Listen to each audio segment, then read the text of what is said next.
அந்த வாழ்க்கை வரலாறுல அவர் என்ன சமூக சேவைகள் செஞ்சாரு, எப்படி வந்து அவருடைய படைப்புகள்லாம் வந்து முக்கியத்துவப்பட்டுச்சு, எப்படி சமூகங்களுக்கு வந்து ஏஆர் ஃபவுண்டிங் ஃபாதர் இருந்ததை பத்தி பார்க்க போறோம். ஃபர்ஸ்ட் அவருடைய இந்தியாவில் இருக்கக்கூடிய சோசியாலஜி கான்ட்ரிபியூஷன் எப்படி இருந்தது, அவருடைய சென்ட்ரல் ஐடியாஸ் என்னது, அவருடைய இம்பார்ட்டன்ட் ஒர்க்ஸ் என்னென்ன இருக்குன்றத இந்த காணொலியில பார்க்க. ஸோ பிப்ளியோகிராஃபி பத்தி பார்க்க போனோம்னா அவருடைய முழு பேர் பார்த்தீங்கன்னா அக்ஷய் ராம்லால் தேசாய். இவர் வந்து 1915 ஏப்ரல் 6 வந்து குஜராத்தில் இருக்கிற நடியாட் என்ற ஊர்ல வந்து பிறந்தார். இவங்க அப்பா யாருன்னு பார்த்தோம்னா ராம்லால் வசந்தலால். இவர் வந்து 1920 1930 பரோடா சமஸ்தானத்துல வந்து ஒரு கவர்மெண்ட் எம்ப்ளாயா இருந்துட்டு வந்தார். 1930 வந்து இளைஞர்களை ஊக்கப்படுத்துவது இலக்கியவாதினா, அதாவது லிட்ரேச்சர்ல வந்து அதிகமான போக்கு வந்து ஏஆர் தாசையோட அப்பாவுக்கு இருந்திருந்தது. அப்ப என்ன பண்ணும், அந்த காலகட்டத்திலே வந்து தந்தையோட வந்து முழு பயணம், அந்த மாநிலத்தில் இருக்க ஒரு முழு பயணமும் சுற்றுப்பயணத்தை ஏற்கொண்ட போது அங்க இருக்க மக்களை சந்திச்சு பேசிக்கிட்டு ஒவ்வொரு நேரத்திலையும் வந்து அவருக்கு உணர்வுபூர்வமான விஷயங்களும் அவர் ஆள் மனதில் ஒரு தாக்கத்தை ஏற்படுத்தியது. ராம்நாத் தேசாய் வந்து பரோடா மாநிலத்து அதிகாரி அப்படிங்கிறது மட்டும் கிடையாது, அவர் வந்து ஒரு கவர்மெண்ட் அஃபீஷியல்ஸ் மட்டும் கிடையாது, அவர் ஒரு லிட்ரேச்சர். அந்த லிட்ரேச்சர் என்ன பண்றாருன்னு பார்த்தீங்கன்னா பெசன்ட்டோட லைஃப் ஸ்டைலை பத்தி நிறைய நாவல்ஸ்கள் வந்து எழுதியிருக்காரு. இந்த நாவல்ஸ் எல்லாமே எதை பத்தி முக்கியமாக ஃபோக்கஸ் பண்ணிட்டு இருக்குன்னு பார்த்தீங்கன்னா சோசியல் டிரான்ஸ்ஃபர்மேஷன். அந்த சோசியல் டிரான்ஸ்ஃபர்மேஷன் தான் ஒரு இம்பார்ட்டன்ட் ஆஸ்பெக்டா வந்து ஏஆர் தாசைக்கு வந்து இருந்தது. ஸோ இந்த ஏஆர் தாசை வந்து என்ன காரணம், அந்த காலனி ஆதிக்கத்து காலத்துல விவசாய நிலையங்கள், அதாவது பெசன்ட்டோட லேண்ட்ல வந்து வாடகை வந்து அதிகமாக காணப்பட்டுச்சு. இதுதான் மிகப்பெரிய இம்பாக்ட். ஒரு பெசன்டோடைய அக்ரிகல்ச்சர் ஆக்டிவிட்டீஸ்ல வந்து இருக்கக்கூடிய மிகப்பெரிய இம்பாக்ட் வந்து நிறைய நாவல்களை வந்து மெயினான இம்பார்ட்டன்ட் ஆஸ்பெக்ட்ஸா வந்து ஏஆர் தாசி அவங்க அப்பா வந்து எழுதிட்டு இருந்தாரு. ஸோ தந்தை மெயின் ஃபோக்கஸ் எதுவாக இருந்தாலும் அவர் ஒரு கவர்மெண்ட் சர்வெண்டா இருந்தாலும் கூட அவர் நாவல்களில் வந்து முக்கியத்துவம் கொடுத்திருக்காரு. எந்த மாதிரி விஷயங்கள் முக்கியத்துவம் கொடுத்தாருன்னு பார்த்தோம்னா பெசன்ட்டோட லைஃப் ஆஃப் சைக்கிள் பத்தி பேசுறதை பத்தி நிறைய முக்கியத்துவம் கொடுத்திருக்காரு. அதே சமயத்துல காந்தி மீது வந்து அதிகமான நம்பிக்கையை வச்சிருந்தாரு, நல்ல ஒரு இன்ட்ரெஸ்ட் இருந்தது வந்து. அதே போல போபலியன் சோசியலிசம் ரெண்டுமே அதிகமான ஒரு நாலேஜ் அதிகமாக வச்சிருந்தவர் யாரும் பார்த்தோம்னா ஏஆர் தாசையோட அவங்க அப்பா. ஸோ இளம் வயசுலேயே பார்த்து ரொம்ப சின்ன வயசுல இருந்து ஏஆர் தாசை வந்து பார்த்தீங்கன்னா பேசுன எல்லா விஷயங்களையும் வந்து உள் வாங்கினார். அதுதான் அவர் வந்து என்ன பண்ணணும், ஒரு அரசியல் ஆர்வத்தையும் உள்ள கொண்டுச்சு. அந்த அரசியல் ஆர்வம் என்ன பண்ணணும், ஒரு சோசியல் ஸ்ட்ராட்டிபிகேஷன் விஷயத்தை கொண்டு வரதுக்கான ஒரு வழிவமைப்பா அமைஞ்சது. அப்போ ஏஆர் தாசைங்கிறது ஒரு சோசியாலஜிஸ்டா வர்றதுக்கு காரணம் என்னன்னு பார்த்தோம்னா பரோடா சமஸ்தானத்தில் இருக்கக்கூடிய அங்க இருக்கக்கூடிய மக்களினுடைய போராட்டங்கள் ஒரு முக்கிய காரணமாக இந்த காலகட்டத்தில் அமைச்சிருந்தது. அப்புறம் 1947 ஆண்டு பார்த்தீங்கன்னா இந்தியாவின் பெண்கள் படிப்பின் வளர்ச்சியில வந்து முன்னோடி இருந்தவர் நீராய் தேசாய். அப்ப என்ன பார்த்தீங்கன்னா நீராய் தேசாய்ங்கிறது வந்து என்னன்னா உமனோட எஜுகேஷன் ஆஸ்பெக்ட்ல இம்பார்ட்டன்ஸ் கொடுக்கணும். அப்புறம் இண்டிபெண்டன்ஸ் ஆன பீரியட்ல இருந்து இம்பார்ட்டன்ஸ் அதிகமாக கொடுக்கணுங்கிறது ஒரு கொள்கையோடு இருந்தவங்க யாரு பார்த்தீங்கன்னா நீரா. ஸோ இவங்களை வந்து அவர் வந்து திருமணம் செய்திருந்தாங்க. இவருக்கு வந்து மிகார் தேசாய் அப்படிங்கிற ஒரு பையன் இருக்கான். அந்த பையன் வந்து பாத்தீங்கன்னா மும்பையில் இருக்கக்கூடிய மனித உரிமை ஹியூமன் ரைட்ஸ் அட்வொகேட்டாவும் வேலை செஞ்சுட்டு இருந்திருக்காரு. இவர் வந்து ஃபர்ஸ்ட் அவருடைய இன்டெலெக்சுவல் கேரியர், அதாவது அகாடமிக் கேரியர்னு சொல்லக்கூடிய விஷயங்களை வந்து பாம்பேல இருக்கக்கூடிய சித்தார்த் காலேஜ்ல வந்து ஃபர்ஸ்ட் வந்து 1946 வந்து ஃபர்ஸ்ட் லெக்சரரை ஜாயின் பண்ணி வேலையை ஆரம்பிச்சிருக்காரு. அதுக்கு பின்னாடி வந்து 1951 வந்து மும்பை யூனிவர்சிட்டியில வந்து சோசியாலஜி டிபார்ட்மெண்ட்ல ஜாயின் பண்ணாரு. இந்த சோசியாலஜி டிபார்ட்மெண்ட் ஜாயின் பண்ணிட்டு நிறைய விஷயம் கத்துக்க ஆரம்பிக்கிற காலகட்டத்தில் வந்து 1969 பார்த்தீங்கன்னா அந்த டிபார்ட்மெண்ட் ஹெட்டாகவும் ப்ரொஃபஸராகவும் வந்து வேலை பார்த்தாரு. அப்போ 1976 வந்து அந்த டிபார்ட்மெண்ட் வந்து மேக்ஸிமம் வெளியே வந்துட்டார். அது மட்டும் இல்லாமல் தேசாயோட மெயினான விஷயங்கள் பார்த்தீங்கன்னா வந்து சீனியர் ஃபெல்லோ நேஷனல் ஃபெல்லோவாக வந்து நிறைய இடத்துல வந்து நியமிக்கப்பட்டிருக்காரு. அதே போல ICSSR, அதாவது Indian council for social science research, நம்ம என்ன சொல்லுவோம் இந்திய சமூக அறிவியல் ஆராய்ச்சி கவுன்சில், அதுல வந்து ரெண்டு பீரியடை வந்து பிரிச்சு அதுல வந்து வேலை பார்த்தாங்க. அந்த பீரியட் ஃபர்ஸ்ட் பீரியட் என்ன பீரியட் பார்த்தீங்கன்னா 1973 இருந்து 1975 ஒரு பீரியடாகவும் 1981 இருந்து 1985 வரைக்கும் இன்னொரு பீரியட். ரெண்டு பீரியட்ல வந்து ICSR கவுன்சில்ல வந்து ரெப்ரசன்டேட்டிவ் இருக்காரு. இவர் 1981 வந்து இந்தியன் சோசியல் அசோசியேஷன் அதுல வந்து பிரசிடண்டாக இருக்காரு. அதே சமயத்தில் 1988 to 90 குஜராத் சோசியாலஜி சங்கத்திலே வந்து தலைவராக பொறுப்பு எடுத்திருந்திருக்காரு.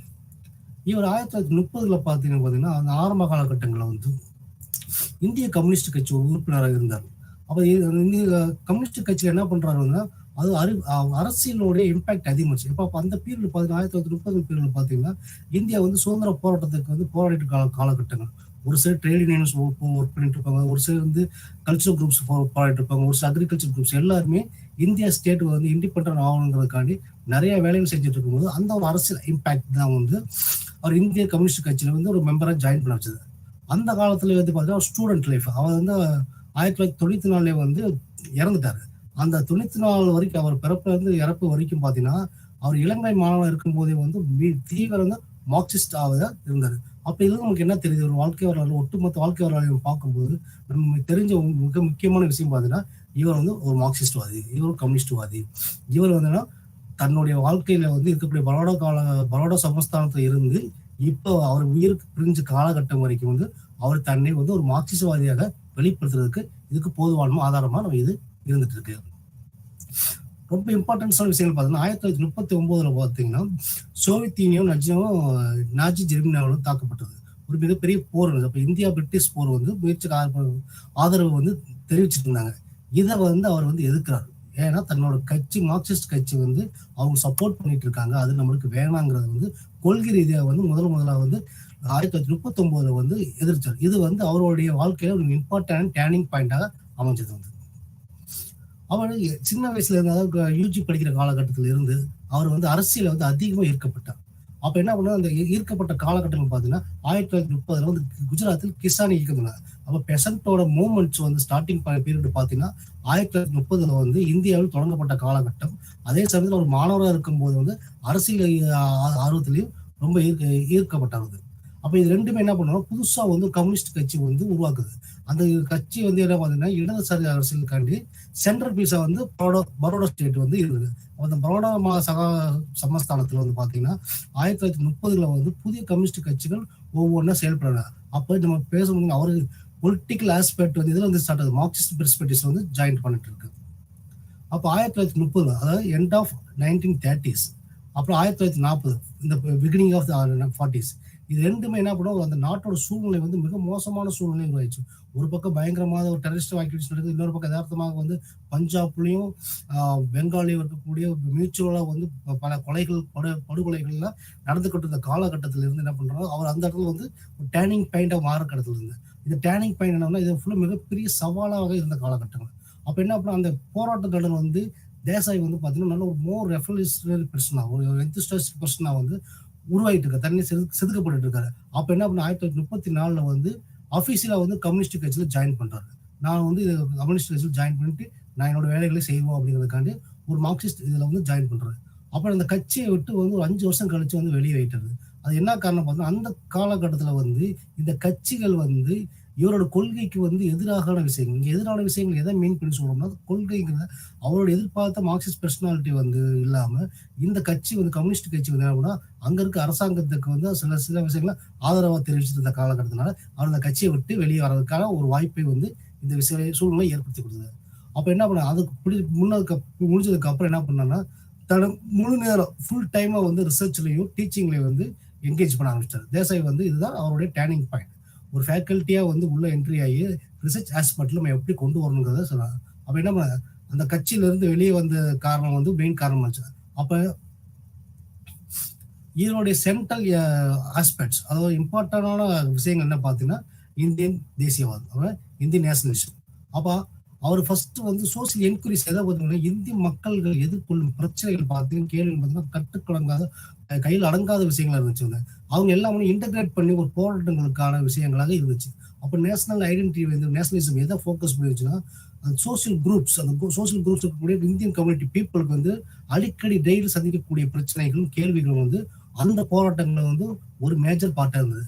அந்த டயத்தில் தேசாய் வந்து என்ன பண்ணிருக்குன்னா இருக்கக்கூடிய பல்வேறு எஃபோர்ட்ஸையும் சமூகத்தில் இருக்கக்கூடிய காலனி கொள்கையை பற்றி ஏற்பட்ட மாற்றங்களை பத்தி ரிசர்ச் பண்ண ஆரம்பிக்கிறார். ஸோ அவர் அனலைஸ் பண்றது எங்கெங்க அரசு பிரிட்டிஷ் பீரியட் காலனியல் ஆதிக்கத்துல வந்து இருக்கக்கூடிய என்னென்ன விஷயங்கள்லாம் மாறிக்கொண்டு இருக்கிறது, அது வந்து எப்படி மக்களை போராட்டங்கள் தூண்டுகிறத வந்து ஒரு ரிசர்ச் ஸ்டார்ட் பண்ண ஆரம்பிச்சிட்டாங்க. அப்ப என்னன்னா அவர் தேசியவாதத்தை வந்து ஒரு வரலாற்றாக இது பண்றாரு. அப்ப என்ன ஹிஸ்டாரிக்கல் மெட்டீரியலிசம் ஹாஸ்பிட்டல வந்து அதை இது பண்றாரு. அப்ப இருக்கக்கூடிய நவீன காலகட்டத்தில் இருக்கக்கூடிய ஒவ்வொரு ஆஸ்பெக்டையும் திங்க் பண்றாரு. அப்ப என்ன மீன் பண்றாருன்னா, அப்ப அது மாடர்ன் சயின்ஸ், மாடர்ன் சொசைட்டி உள்ள என்ட்ரி ஆகுது. அது வரைக்கும் இருக்கக்கூடிய சொசைட்டி பார்த்தீங்கன்னா பிரிமிட்டிவ் சொசைட்டி, ட்ரெடிஷனல் சொசைட்டி வந்து மாடர்ன் சொசைட்டி வந்த காலகட்டத்தில் இருக்கக்கூடிய எல்லா சூழ்நிலையும் அவர் மாற்றக்கூடிய காலகட்டத்தில் அந்த நேரத்தில் என்ன பண்றாருன்னா, அவர் வந்து பல சக்திகளை வந்து மாற்றங்களை ஏற்பாடு செய்யறதுக்காண்டி கொள்கையை வந்து பகுப்பாய்வு செஞ்சுட்டு இருந்திருக்காரு.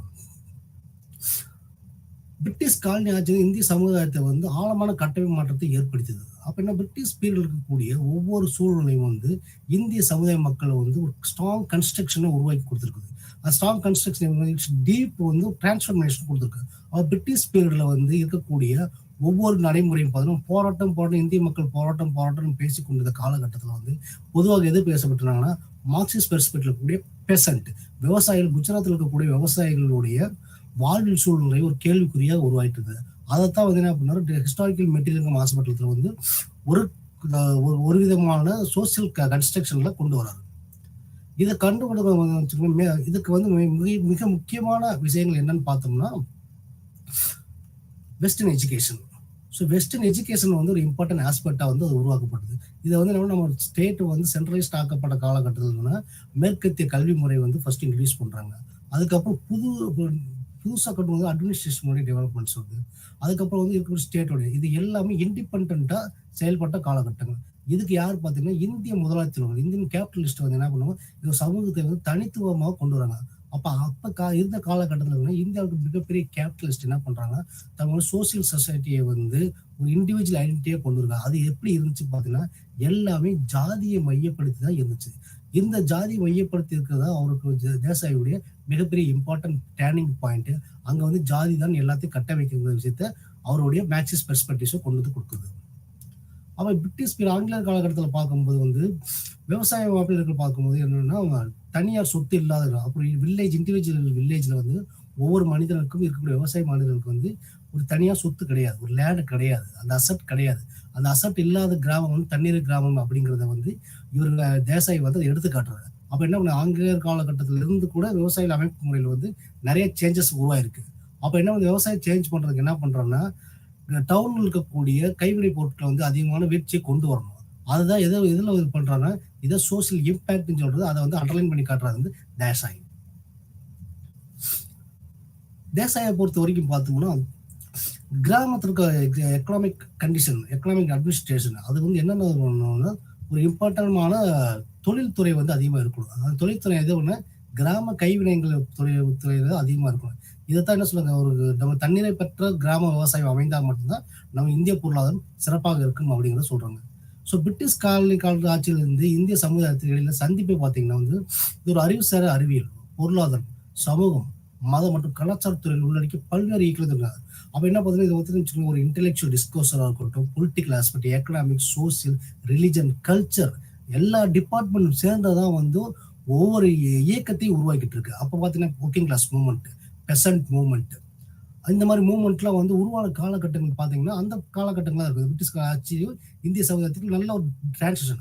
பிரிட்டிஷ் பீரியட் முடியுது, அதுக்கடுத்து இந்தியன் சொசைட்டி டெவலப் ஆகுது. இந்த டெவலப் ஆன பீரியட்ல வந்து இந்த மாதிரியான டெவலப்மெண்ட் ஆஸ்பெக்ட்ல மூவ்மெண்ட்ஸ் வந்து அதிகமாக தோன்றது வந்து நம்ம தேசாய் வந்து ஒரு அண்டர்லைன் பண்ணிட்டு அதை வந்து தன்னுடைய ரிசர்ச் ஒர்க்ல கொண்டு வந்து காட்டுறாரு. அப்ப இந்த ரிசர்ச் ஒர்க்ல கொண்டு போகணும்னு வச்சுக்கோங்க, இது வந்து சோசியல் டிரான்ஸ்ஃபர்மேஷனும் கிளாஸ் ஒர்க்காக இருக்குது. இது வந்து என்ன சொல்றாங்க, ஒவ்வொரு கட்டமைப்புகளும் வகுப்புகளாக வந்து அங்க பிரிஞ்சு வருது. எப்படி மார்க்சிஸ்ட் அடிப்படையில் எப்படி கொண்டு வர பார்த்தீங்கன்னா, ஃபர்ஸ்ட் இருக்கக்கூடிய விவசாயிகளோட ஒர்க்கிங் கிளாஸ் கண்டிஷனை வந்து இது பண்றாங்க. நம்ம இண்டஸ்ட்ரி பேசும்போது வந்து ஒர்க்கிங் கிளாஸ் குரூப் வேற இருக்காங்க, அக்ரிகல்ச்சர் பேசும்போது அக்ரிகல்ச்சர் இருக்கக்கூடிய ஒர்க்கிங் கிளாஸ் குரூப்ஸ் வேற இருக்காங்க. இந்த ஒர்க்கிங் கிளாஸ் குரூப் எதை மேக்ஸிமம் ஃபேஸ் பண்ணியிருக்குன்னு பார்த்தீங்கன்னா, கேஸ்ட், ஜாதியை மையமாக வச்சுதான் வந்து அந்த கேஸ்ட் பொலிட்டிக்கல் டிரான்ஸ்ஃபர்மேஷன் இந்தியாவில் நடைபெற்று இருக்குங்க. ஒரு வகையில அவருடைய ஆராய்ச்சியில சுட்டி காட்டியிருக்காரு. அப்ப இந்த பிரிட்டிஷ் ஆட்சியில வந்து உருவாக்கப்பட்ட சூழ்நிலை இது வந்து எல்லாமே ஒரு என்விரான்மெண்ட் சேஞ்சஸ் உருவாயிருக்கு. இந்த என்விரான்மெண்ட் சேஞ்சஸ் என்னன்னா, இது வந்து மிகப்பெரிய சவாலாக உருவானது. இதுக்கு பல்வேறான சிக்கல்கள் வந்து உருவானது. அந்த சிக்கலுக்கு யார் உருவாக்கிறாங்களோ அங்க இருக்க இயக்கங்கள் வந்து வலியுறுத்துறாங்க. மூவ்மெண்ட்ஸ் வந்து அதிகமாக இருக்கு. அது பார்க்கும்போது இந்திய மக்களுக்கு வந்து மிகப்பெரிய ஒரு டேர்னிங் பாயிண்ட். டேர்னிங் பாயிண்ட் இது நம்ம எப்படியோ வந்து நம்ம மக்களுக்கு சுதந்திரம் கிடைக்கும் அப்படிங்கிற விஷயத்த இந்த அவருடைய ரிசர்ச் வந்து வெளியே காட்டியிருக்காங்க. பிரிட்டிஷ் ஆட்சியில வந்து உருவாக்கப்பட்ட சூழ்நிலை பார்த்தீங்கன்னா, பல அடுக்குகள் வந்து கொண்டு வந்துட்டு இருக்கு ஒவ்வொரு முறையிலும். அது வந்து சவாலுக்கு வந்து பார்த்தோம்னா, ஒரு புதிய உற்சாகம், சுவாரஸ்யம், வீர மற்றும் தனித்துவ வரலாற்றை உருவாக்கி கொண்டு கொடுத்துருக்காங்க.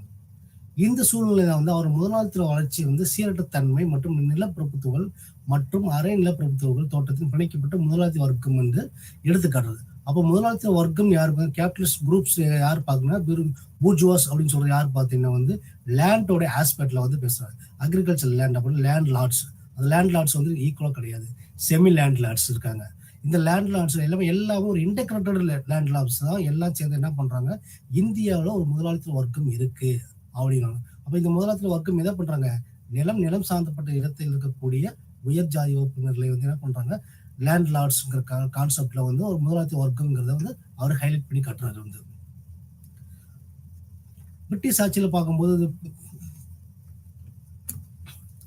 அவர் முதலாளித்துவ வளர்ச்சி சீரற்று சுதந்திரத்துக்கு முந்தைய காலத்திலிருந்து காலனித்துவம் மற்றும் தேசியம் ஆகிய கருத்துக்களை வந்து பெரிய செயல்பாடுகளை கொண்டு வந்துட்டு இருந்தார். சுதந்திரத்துக்கு முந்தைய காலகட்டம் என்ன பார்த்தீங்கன்னா காலனித்துவம். அப்போ காலனியல் பீரியட் நேஷனலிசம், இது ரெண்டுமே என்ன பண்ணி மிகப்பெரிய இம்பாக்ட் ஒரு இன்டெலெக்சுவல் டிபேட்டை வந்து கொண்டு வராங்க. இது எல்லாம் இது இருக்குது. இது வந்து எல்லாமே தேசாயினுடைய ஃபீல்டு ஒர்க்காக அமைஞ்சிருக்கு. அந்த ஃபீல்டு ஒர்க் என்ன இது பண்ணுவோம்னா அவருடைய பொலிட்டிக்கல் ஆஸ்பெக்ட்ல உள்ள கொண்டு வருது. அப்ப என்ன பண்ணுவோம், இந்தியாவிலே முதல்ல வந்து ஒரு டீச்சிங் ஃபேக்கல்ட்டி இருந்தவர் பாலிடிக்ஸ்ல என்ட்ரியாரு. அந்த பாலிடிக்ஸ் என்ட்ரியார் யாரும் பார்த்தீங்கன்னா வந்து தேசாய். சுதந்திரத்துக்கு பின்னுக்கு அப்புறம் வந்து அரசு தன்மை வளர்ச்சி வந்து அது பொலிட்டிக்கல் டிரான்ஸ்ஃபர்மேஷன் டெவலப்மெண்ட் வந்து ஏஆர் தாஸையோட முக்கியமான வேலைகளாக ஒன்றாக இருந்தாங்க. ஸோ இந்தியாவின் முதலாளித்துவ மாற்றத்தில் அரசியல் பங்கு வந்து role of capitalist in India. அது என்ன பண்றாங்கன்னா சுதந்திர காலகட்டத்தில் பார்க்கும்போது சோசியல் மற்றும் பொலிட்டிக்கல் சேஞ்சஸ், பொலிட்டிக்கல் டிரான்ஸ்ஃபர்மேஷன் அது வந்து இம்பார்ட்டன்டோடைய கான்ட்ரிபியூஷன். குறிப்பாக எதை ஃபோக்கஸ் பண்ணா ரூரல் ஏரியாவில்.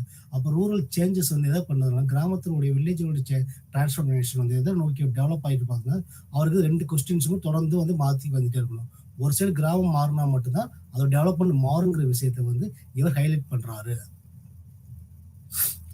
அப்போ தேசிய அதிகாரிகள் சுதந்திர பிந்தைய காலத்தில் அரசு வந்து முதலாளித்துவ மாற்ற செயல்முறையை வந்து தொடங்கிறது. இது எப்படின்னு பார்த்தீங்கன்னா ஸ்டேட் வந்து நம்ம அரசு வந்து எந்த மாதிரி ஸ்கீம்ஸ்லாம் கொண்டு வந்து டெவலப்மெண்ட் கொண்டு வரலாங்கிற விஷயத்த வந்து நேஷனல் மூவ்மெண்ட் மூலியமாக சுதந்திரத்துக்கு பிந்தைய காலகட்டத்தில் வந்து அரசோட முதலாளித்துவ மாற்ற செயல்முறையை வந்து தொடங்குறத வந்து இவர் வந்து குறிப்பாக நோட்டமிட்டு இருக்காரு.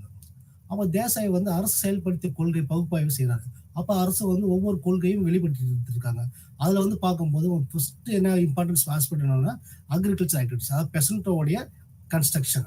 அப்போ என்ன பண்ண பெசன்டோடைய கட்டுமைப்பு, ஒட்டுமொத்த கட்டுமைப்பு எதுனா முதலாளித்துவ உறவு முறைக்கு இல்லாம அது மாறுதலான உறவு முறையை கொண்டு வரும். அப்போ பெசன்டோட ரிலேஷன்ஷிப் எப்படி இருக்குன்னா it's not giving importance to capitalist கொடுக்கக்கூடாது. அதை வந்து அதுல வந்து அந்த கேபிட்டலிஸ்ட் வந்து வேறு சேஞ்சஸ் கொண்டு வரணுங்கிறத வந்து மெயின் ஆஸ்பெக்ட்ஸாக கொண்டு சொல்லியிருக்காரு தேசாய். அப்போ இதோட மெயினான விஷயங்கள் பார்த்தீங்கன்னா இவருடைய கவர்மெண்ட் ஸ்டேட் வந்து எப்படி உள்ள இன்டர்ஃபியர் ஆகணும் அப்படின்னு வந்து விவசாய சமூகம் அப்படிங்கிற கான்செப்டை வந்து என்ன சொல்லியிருக்காரு வந்து அவங்களோட ரிலேஷன்ஷிப் சேஞ்ச் ஆகணும். அப்புறம் பெசன்ட் கம்யூனிட்டிஸோடைய ரிலேஷன்ஷிப் வந்து சேஞ்ச் ஆகிருக்கு. இது யார் காரணம் பார்த்தீங்கன்னா நம்மளுடைய போஸ்ட் ஸ்டேட்டோடைய இன்டர்ஃபரன்ஸ். அப்போ அந்த அரசியலோடைய முழு ஈடுபாடு வந்து நம்ம விவசாய சமூகம் வந்து உறவுகளை மாற்றம் அடைஞ்சிருக்கிறது தெளிவாக தெளிவுபடுத்தி கொடுத்திருக்காரு. அவர் என்ன விவசாயிகள் முந்துதல் ஒட்டு நிலப்பிரத்துவம் மற்றும் இடைத்தரகர்கள் இல்ல ஜமீன்தாரை மற்றும் அதன் இடத்துல விவசாய முதலாளிகள், பணக்கார விவசாயிகள் மற்றும் நடுத்தர விவசாயிகள் இவங்க எல்லாருமே என்ன பண்ணாங்க, நேரடியாக வந்து அந்த மாநிலத்தில் நினைக்க வேண்டும் அப்படின்னு சொல்றாங்க. அவங்க என்ன சும்மால் இருக்கக்கூடிய லேண்ட் லார்ட்ஸும் ஜமீன்தார்ஸும் இவங்க எல்லாமே ஒட்டுமொத்தமா இருக்கக்கூடாது. இவங்களை எப்படி கொண்டு வரணும், அவன் விவசாய கொள்கைகளோட உள்ள இறக்கி கொண்டு வரணும். அவன் விவசாய கொள்கைகள் என்ன பண்ணணும், அப்ப நிலத்துறவு இருக்குன்னா யார் நிலத்தை சொல்றாங்களோ அது சொல்றவங்க இருக்கக்கூடாது, புரோக்கரேஜ் இருக்கக்கூடாதுங்கிற விஷயம். ஜமீன்தாரி அது விவசாய முறை, அதாவது கேபிட்டல் ரிச் அக்ரிகல்ச்சர்ஸ், அதுக்கப்புறம் பணம் அதிகமாக வச்சிருக்குங்க, மீடியமா இருக்கவங்க எல்லாருமே வந்து நேரடியாக வந்து இந்த விவசாயத்துக்குள்ள நுழையணும் அப்படிங்கிறத அக்ரிகல்ச்சர் ஸ்பெஷல் மூவ்மெண்ட்ல ஒன் ஆஃப் த ஹாஸ்பிட்டல் அவளோட ரிசர்ச் ஒர்க்ல பாயிண்ட் பண்ணியிருக்காங்க. அப்புறம் என்ன பண்ணா Indian development path of development பார்க்கும்போது என்ன சொல்றாருன்னு பார்த்தீங்கன்னா 2 விஷயம், ட்ரெடிஷன் அண்ட் மாடர்னிட்டி.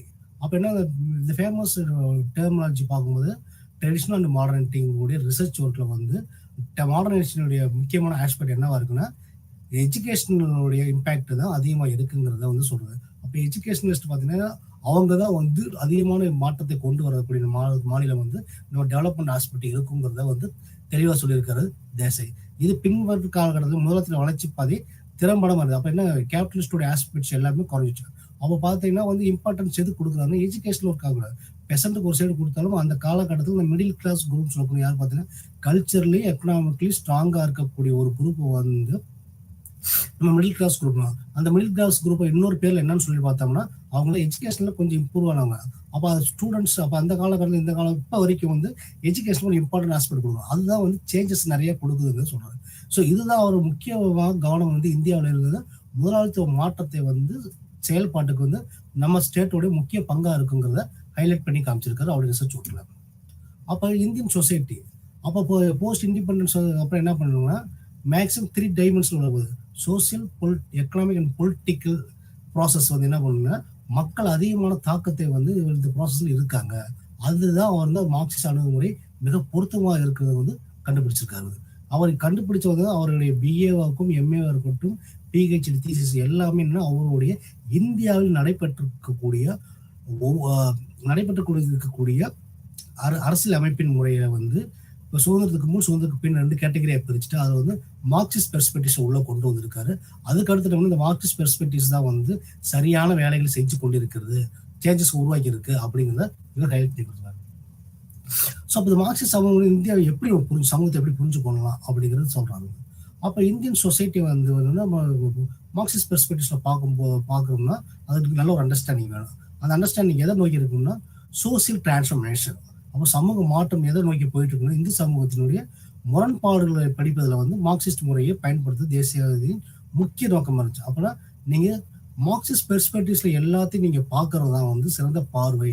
அதுல இருக்கக்கூடிய கான்ட்ரோவர்சியை வந்து நீங்க வந்து இது பண்ணலாம். கான்ஃபிளிக்ஸ் என்னென்ன கான்ஃபிளிக்ஸ் இருந்தாலும் கூட மார்க்சிஸ்ட் பெர்ஸ்பெக்டிவ் முறையில் நீங்க யூஸ் பண்ணி பார்த்தா மட்டும்தான் நம்ம இந்தியன் சொசைட்டியை வந்து அண்டர்ஸ்டாண்ட் பண்ண முடியும். இவர் கரெக்டாக ஹைலைட் பண்ணியிருக்காரு. ஏன்னா அந்த காலகட்டத்தில் வந்து எக்ஸ்பிளாய்டேஷன் நடந்திருக்கு. எங்க எக்ஸ்பிளைன் ஆகுனா பெசன்ட்டோட அக்ரிகல்ச்சர் ஆக்டிவிட்டிஸ் இருக்கக்கூடிய பெசன்ட், அதுக்கு அந்த அக்ரிகல்ச்சர் ஒர்க்கர்ஸ் இருக்கக்கூடிய கான்ஃபிளிக்ட் எப்படி சுரண்டப்படுறாங்க, இதை வந்து மார்க்சிஸ்ட் பெர்ஸ்பெக்டிவ்ல பார்த்துட்டு அதோட டெவலப்மெண்ட் எப்படி மாறி இருக்குங்கிறத சொல்றதா இவருடைய பாயிண்ட் இருக்கு. அப்போ 1980 பார்த்தீங்கன்னா மீரட்ல வந்து ஒரு பெரிய கான்ஃபரன்ஸ் நடக்குது. இந்த கான்ஃபரன்ஸ்ல வந்து அவர் என்ன பண்றாருன்னா ஒரு பெரிய ஒரு தலைப்பு கொடுக்காரு, சமூக மாடலில் இந்திய சமூகத்தின் ஆய்வுக்கான மார்க்சிஸ்ட் அணுகுமுறை அப்படிங்கிற தலைப்புல வந்து அவர் பெரிய ஒரு உரையை வந்து ஸ்பீச்சை கொடுத்துருக்காரு. அந்த ஸ்பீச்ல இருந்து பார்க்கும்போது என்ன மாதிரி விஷயங்கள் நமக்கு முக்கியமாக தேவைப்படுதுன்னு பார்க்குறாங்கன்னா இந்திய தேசியவாதத்தின் சமூகத்திய போக்குகள் 1960 வந்து அவர் முக்கியமான படைப்புகள் இது ஒன்றா இருந்துச்சு. அப்போ இந்தியன் நேஷனலிசத்தினுடைய டிரான்ஸ்ஃபர்மேஷன் எப்படி இருக்கு அப்படிங்கிறத சொல்றாரு. அதுக்கடுத்து இந்தியாவில் இருக்கிற ரூரல் சோசியாலஜி, அப்போ வில்லேஜ் சோசியாலஜி எப்படி இருக்கு, இந்த புக்கை வந்து எப்போ பண்ணி சொன்னீங்கன்னா 1969. அப்போ இந்திய மாநிலம் மற்றும் சமூகம், அப்போ இந்தியன் ஸ்டேட் அண்ட் சொசைட்டி, அது கூட டிஃப்ரென்ஸான ஆர்டிகல்ஸ். 1975 இந்திய மாநிலம் மற்றும் சமூகம் கருத்து வேறுபாடு உள்ள கட்டுரைகளை வந்து அதிகமாக ஹைலைட் பண்ணி காமிச்சிருக்காரு. அப்போ இந்தியா ஒரு வளர்ச்சி பாதை, அப்போ வந்து இந்த பாத் ஆஃப் டெவலப்மெண்ட், அது என்ன பண்ண இது வந்து ஒரு மார்க்சிஸ்ட் பெர்ஸ்பெக்டிவ்ஸ். மார்க்சிஸ்ட் பெர்ஸ்பெக்டிவ் முறையில் எப்படி ஒரு அணுகுமுறையில வந்து இது பண்ணாங்க 1984 வந்து அவர் சொல்லி கொடுத்துருக்காரு. இப்போ நம்ம போன ஒரு கொஞ்ச நாள் பார்த்தது வந்து ஏஆர் தாஸ். இவர் வந்து ஒரு மார்க்சிஸ்ட் பெர்ஸ்பெக்டிவ்ஸ் இருக்கக்கூடிய விஷயங்கள் பேசுறாரு. 2வது வரக்கூடிய யார் பார்த்தீங்கன்னா எம்என் சீனிவாஸ். எம்என் சீனிவாஸ் யாரும் பார்த்தீங்கன்னா வந்து அவர் முழு பேர் பார்த்தீங்கன்னா மைசூர் நரசிம்மச்சார் ஸ்ரீனிவாஸ். இவர் வந்து 1916 நவம்பர் 16 அன்று வந்து மைசூரில் இருக்கக்கூடிய ரிச் பிராமின் குடும்பத்தில் பிறந்தவர் யாரு? இவர் வந்து நரமச்சியார் அவருடைய ட்ரெடிஷனல் இருக்கக்கூடிய பிராமின் குடும்பத்தை சேர்ந்தவர். அவர் தந்தையை பார்த்தீங்கன்னா வந்து அரவுரா என்ற கிராமத்தை சேர்ந்தவர். அந்த கிராமம் எங்க இருக்கு பார்த்தீங்கன்னா வந்து கிட்டத்தட்ட வந்து மைசூர்ல இருந்து ஒரு 20 மைல் தொலைவில் இருக்கக்கூடிய ஒரு கிராமம். அப்போ அங்கேயும் வந்து அவர் ஒரு கவர்மெண்ட் எம்ப்ளாயி. அவர் பார்த்தீங்கன்னா ஏஆர் தாஸே அவங்க அப்பாவும் ஒரு கவர்மெண்ட் எம்ப்ளாயி, அதே சமயத்தில் எம்என் ஸ்ரீனிவாஸ் அவருடைய தந்தையும் வந்து பார்த்தீங்கன்னா கவர்மெண்ட் எம்ப்ளாயி. அப்போ இது ரெண்டுமே அவங்களுக்கு பேஸ் பார்த்தீங்கன்னா அவங்க எக்கனாமிக்ஸ்டாகவும் பொலிட்டிக்கல் ஆஸ்பெக்ட்லையாகவும் சோசியாலஜிஸ்டாகவும் சோசியல் ஆந்திரபாலஜிஸ்ட் உருவாக்குறது எதுவாக இருந்தது பார்த்தீங்கன்னா வந்து அவங்களுடைய ஃபேமிலி பேக்ரவுண்ட். இங்கே ஃபேமிலி பேக்ரவுண்ட் பார்த்தீங்கன்னா அவங்க சமூக சூழ்நிலை எப்படி இருக்கு, அந்த சமூக சூழ்நிலையிலிருந்து அவங்க தன்னை எப்படி மாற்றி கொண்டிருக்காங்க அப்படிங்கிறத சொல்றாரு. இப்போ அது ஸ்ரீனிவாஸ் பார்த்தோம்னு வச்சுங்களேன், அவருடைய எஜுகேஷனல் ஆஸ்பெக்ட்ஸ் பார்த்தோம்னா பார்த்தீங்கன்னா 3 பல்கலைக்கழகங்கள் வழிவகுக்கப்பட்டிருக்குது. அந்த 3 பல்கலைக்கழகங்கள் என்னென்னு பார்த்தோம்னா கிருஷ்ணா மற்றும் அவர் கீழே வந்து சோசியல் பிலாசபியை வந்து பயன்படுத்தார். அது எங்கே பயன்படுத்தா மைசூர் யூனிவர்சிட்டியில் வந்து சோசியல் பிலாசபி பண்ணார். அப்போ எம்ஹெச் கிருஷ்ணங்கிறது அவரோட இம்பேக்ட்ல வந்து நீங்க படிக்கணும்னு சொல்றாரு. இப்போ அதுக்கு முன்னாடி பார்த்தோம்னா இவர் எங்க ஸ்டார்ட் பண்ணாரு பார்த்தீங்கன்னா, அவர் பிரதர் எம்என் சீனிவாசன் பிரதர் பார்த்தீங்கன்னா வந்து ஒரு மைசூர் யூனிவர்சிட்டியில் இங்கிலீஷ் டிபார்ட்மெண்ட்ல ஒர்க் பண்ணிட்டு இருந்த காலகட்டத்தில் எம்என் சீனிவாசனோட ரைட்டிங் ஸ்கில்ஸ்க்கு இம்பார்ட்டன்ஸ் கொடுக்குற காலகட்டங்கள் அதுவாக இருந்துச்சு. ரெண்டாவது பார்த்தீங்கன்னா வந்து பாம்பே யூனிவர்சிட்டி. இந்த பாம்பே யூனிவர்சிட்டியில் வந்து ஜிஎஸ் குரேனால வந்து அவரோட தீசிஸ் ஃபுல்லாக டெவலப் பண்ணுற காலகட்டங்கள் இதாச்சும். மூணாவது யூனிவர்சிட்டி எங்கே பார்த்தீங்கன்னா ஆக்ஸ்போர்ட் யூனிவர்சிட்டி. இந்த ஆக்ஸ்போர்ட் யூனிவர்சிட்டியில் பார்த்தீங்கன்னா வந்து ஏஆர் ரெட்க்ளிஃப் ப்ரவுனும் மற்றும் இஏ எவன்ஸ் பிரின்ஸா அவங்களும் பயிற்சி. இவங்க 2 பேருமே வந்து சோசியல் ஆந்த்ரோபாலஜிஸ்டோட ஒர்க்கை வந்து டெவலப்மெண்ட் கொடுக்குறாரு. அந்த டெவலப்மெண்ட் என்னன்னு பார்த்தீங்கன்னா ஒரு 3 ஆஸ்பெக்ட்ஸ் தான். ஒன்று மைசூரில் இருக்கக்கூடிய ட்ரைபல் ரிச்சுவல் குரூப்ஸை பற்றி ஸ்டடி பண்ணுறாரு. ரெண்டாவது மேரேஜ் பேட்டர்ன்ஸ். இது 2மே தான் வந்து இந்தியாவில் இருக்கக்கூடிய சான்ஸ்கிரிட்டேஷன் வெஸ்டர்னைசேஷன் ஆஸ்பெக்ட்ஸுக்கான கிரவுண்ட் ஒர்க்குன்னு பார்த்தீங்கன்னா இந்த ஆக்ஸ்போர்ட் யூனிவர்சிட்டியில் பண்ணக்கூடிய அவருடைய ரிசர்ச் ஒர்க் தான். இந்த ரிசர்ச் ஒர்க்கை சப்போர்ட் பண்ணவர் யாருன்னு பார்த்தீங்கன்னா ரெட்க்ளிஃப் ப்ரவுன் வந்து எவின்ஸ் பிரிட்ஜாட்டும் தான் 2 பேருமே இது ட்ரைனிங் கொடுத்துருக்காங்க. இவர் வந்து ஃபாரின்லேருந்து வெளியே வரும்போது 1951 வந்து ஸ்ரீனிவாஸ் வந்து நம்ம இந்தியாவுக்கு திரும்புறாரு. ஸோ இந்தியா திரும்பினதுனால ஃபர்ஸ்ட் வந்து பரோடா யூனிவர்சிட்டியில் வந்து சோசியாலஜி டிபார்ட்மெண்ட்ல வந்து ஸ்டார்ட் பண்ணுறாரு. அப்போ சோசியாலஜி பார்க்கும்போது வந்து அந்த காலகட்டத்தில் இந்த காலத்தில் வந்து இது ரிசர்ச் பண்ணக்கூடிய ஆட்கள் வந்து பார்த்தீங்கன்னா மிக குறைவான ஆட்களாக தான் இருக்காங்க. அப்போ குறைவான ஆட்கள் வந்து இவங்க தான் வந்து ஒரு முன்னோடிகள் இருக்குங்க. அப்போ ஃபவுண்டிங் ஃபாதர்ஸ் அப்படி இந்தியன் சோசியாலஜின்னு சொன்னோம்னா எம்என் சீனிவாஸ், குரே, ஏஆர் தாசி, முகர்ஜி இப்படி சில பேரை வந்து நம்ம வந்து ஹைலைட் பண்ணிட்டே போவாங்க. ஏன்னா இவங்களுடைய படைப்புகள் தான் இன்ன வரைக்கும் வந்து ஒரு சமூகவியல் துறையில வந்து சமூகத்தை பற்றி படிக்கக்கூடிய பேசிக் டெக்ஸ்ட் புக்காகவும் ஒரு இன்டலெக்சுவல் டிஸ்கோர்ஸருக்காகவும் வந்து இவரோட படைப்புகள் எல்லாமே நமக்கு பயன்படுத்துது. இவரை பார்த்தீங்கன்னா எம்என் சீனிவாஸ் பார்த்தீங்கன்னா கேஸ்டிங் 21st செஞ்சுரிங்கிற புக்கு வந்து நம்மளுக்கு இன்ன வரைக்கும் ஆராய்ச்சி மாணவர்களுக்கு பயன்படுத்திட்டு இருக்குது. இப்போ 1959 பார்த்தோம்னா வந்து டெல்லி ஸ்கூல் ஆஃப் எக்கனாமிக்ஸ் அங்கே டிபார்ட்மெண்ட்ல சோசியாலஜி பிரசிடண்டாக இருந்தார். அப்போ டெல்லி யூனிவர்சிட்டியில் என்ன பண்ணுறாங்கன்னா first Delhi school of economics வந்து அங்கே வந்து சோசியாலஜி டிபார்ட்மெண்ட்ல இது சோசியல் தலைவருக்கு வந்து பதவி வந்து வழங்கப்பட்டது வந்து. அப்புறம் வந்து 1966 மற்றும் 1969 இடையில வந்து பார்த்தீங்கன்னா வந்து ISS இந்தியன் சோசியல் சயின்ஸ் அதில் இருக்கக்கூடிய ஒரு இடத்துல வந்து பிரசிடண்டாக வலியுறுத்தினார். அப்புறம் பார்த்தீங்கன்னா சமூகத்தில் இருக்கக்கூடிய சமூகவியல் புல்லட்டின் சோசியாலஜிக்கல் புல்லட்டின் அந்த புல்லட்டின் பத்திரிகையில வந்து ரீகன்ஸ்ட்ரக்ஷன் ஒர்க்கை இவர் தான் செஞ்சிருக்காரு.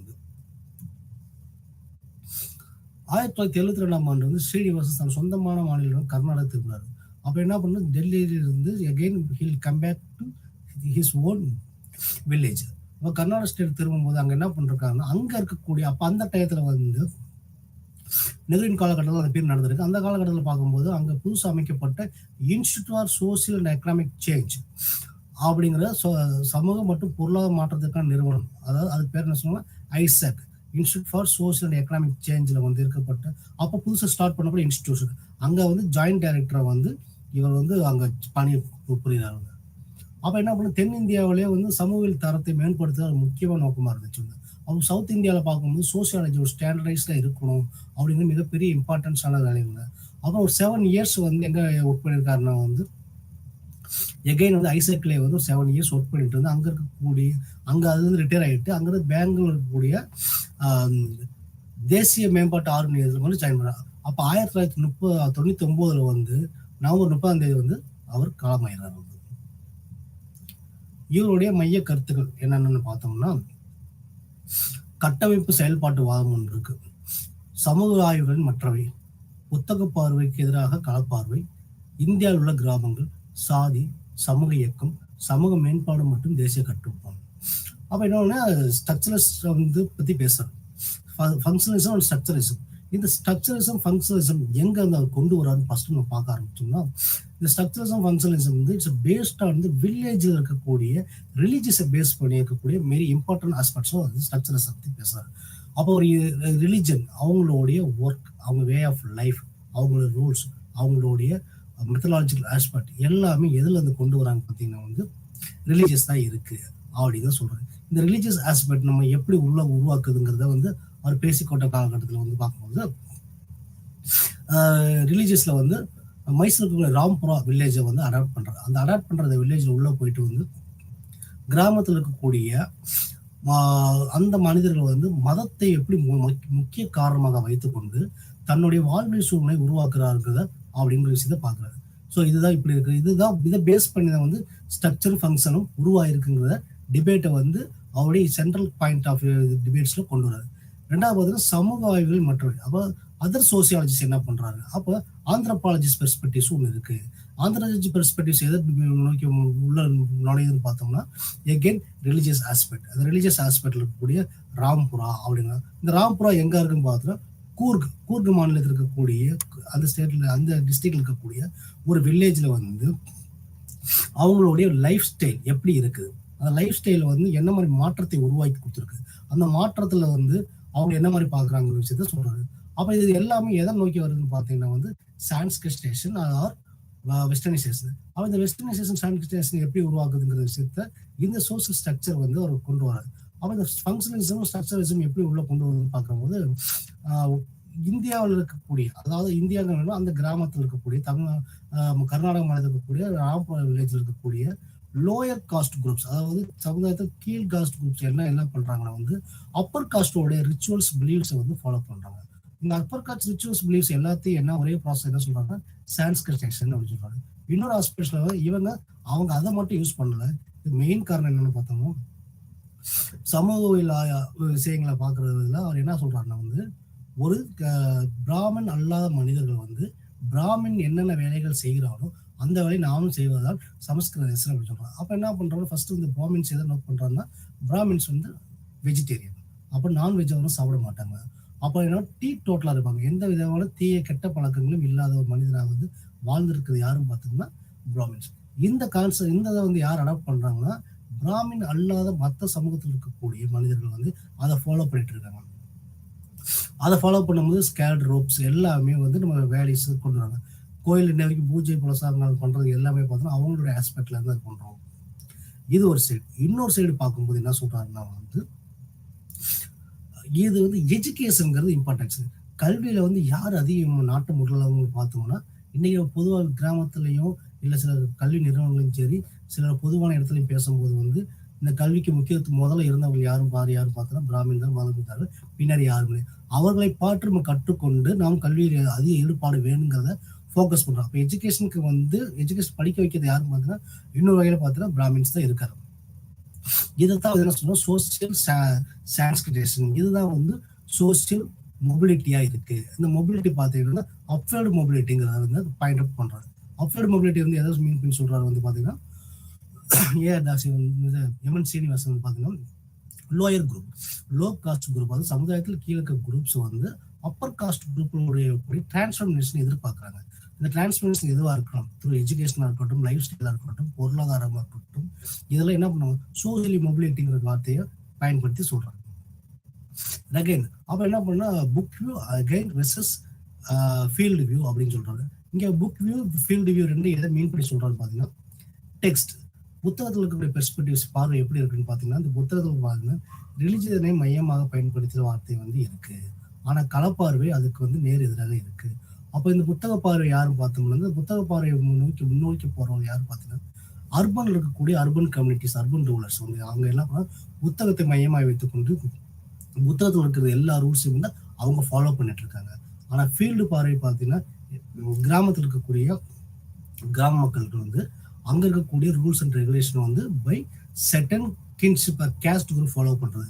இந்த ரெண்டு ஒரு கான்ட்ரோவர்சி விஷயத்தை வந்து அதிகமாக பேசுறது யார் பார்த்தீங்கன்னா வந்து எம்என் சீனிவாஸ். இந்த எம்என் சீனிவாஸ் வில்லேஜஸோடைய அடாப்டேஷன் எப்படி இருக்கு அப்படிங்கிறது பேசுறது. அப்போ வில்லேஜஸ் அடாப்டேஷன் வந்து எப்படி இருக்குன்னு பார்த்தோம்னா வந்து இந்தியாவுடைய வில்லேஜஸ் எல்லாமே பார்த்தீங்கன்னா எல்லாமே வந்து ஒரு சாதி ரீதியான கட்டமைப்புக்குள்ள வந்து அமைஞ்சிருக்கு. அவங்க எல்லாருமே வந்து எதை ஃபாலோ பண்றாங்க வந்து ரிலீஜியஸ் பிலீவ்ஸ் ரிச்சுவல்ஸ் எல்லாமே வந்து அவங்களுடைய மெயினான ஆஸ்பெக்ட் எதாவது இருக்கு வந்து ஸ்ட்ரக்சரல் ஆஸ்பெக்ட்ஸ் தான் இருக்கு, ஸ்ட்ரக்சரல் ஃபங்க்ஷனல் ஆஸ்பெக்ட்ஸ் தான் இருக்கு. அப்போ அந்த ரிலீஜியஸ் கட்டமைப்பு பார்த்தீங்கன்னா அதுக்கப்புறம் வந்து அவங்க செயல்பாடுகள் பார்த்தீங்கன்னா அந்த டெக்ஸ்ட் பேஸ்ல தான் இருக்கு. டெக்ஸ்ட் எதை கொடுத்துருக்காங்க, டெக்ஸ்ட் வந்து பார்த்தோம்னா புத்தகத்துல வந்து ஆல்ரெடி இருக்கக்கூடிய கம்பராமாயணம் இதிகாசங்கள் இருக்கக்கூடிய வார்த்தைகளை தான் பயன்படுத்தி இது பண்றாங்க.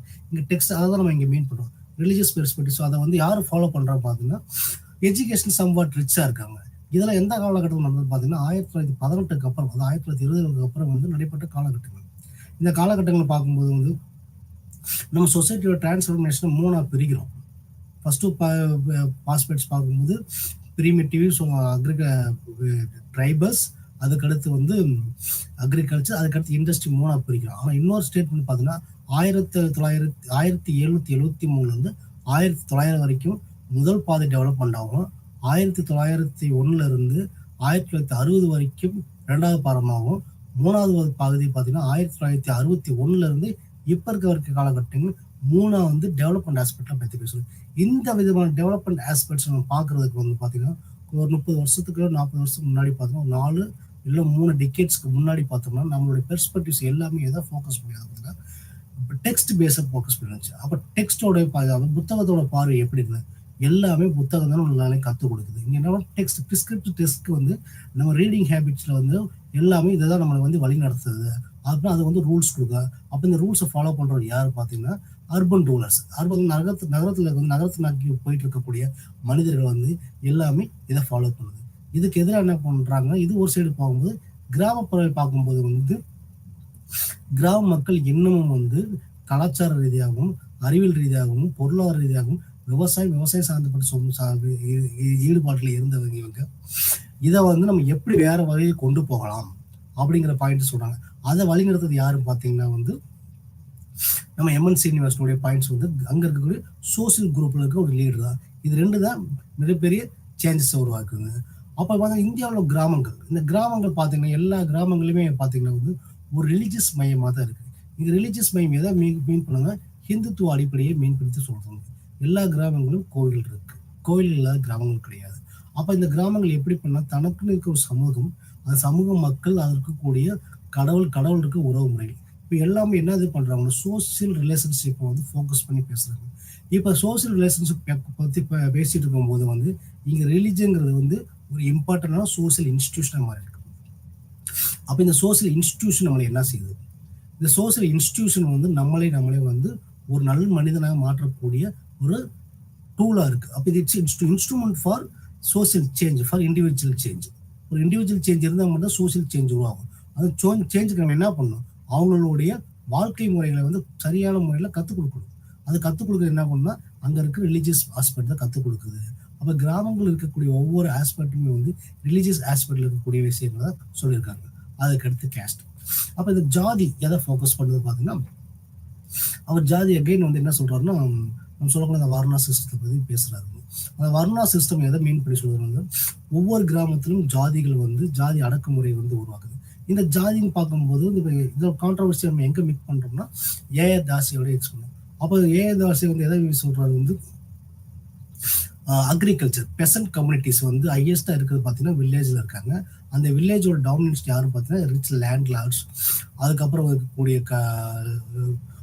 யார் சொல்றாங்க அதிகமாக வந்து ஜமீன்தாரிஸ், இவங்கெல்லாம் பார்த்தீங்கன்னா அவங்களுக்கு பின்னாடி வந்து ஒரு கேஸ்ட் பேக்ரவுண்ட் வந்து ஒர்க் ஆகிட்டு இருக்கும்.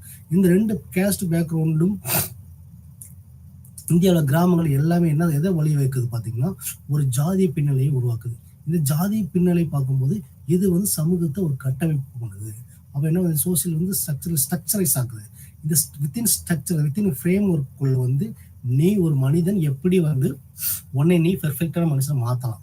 இங்கே பெர்ஃபெக்ட் மனுஷனை மாற்றுறது மேலே மீன் பண்ணி சொல்கிறோம்.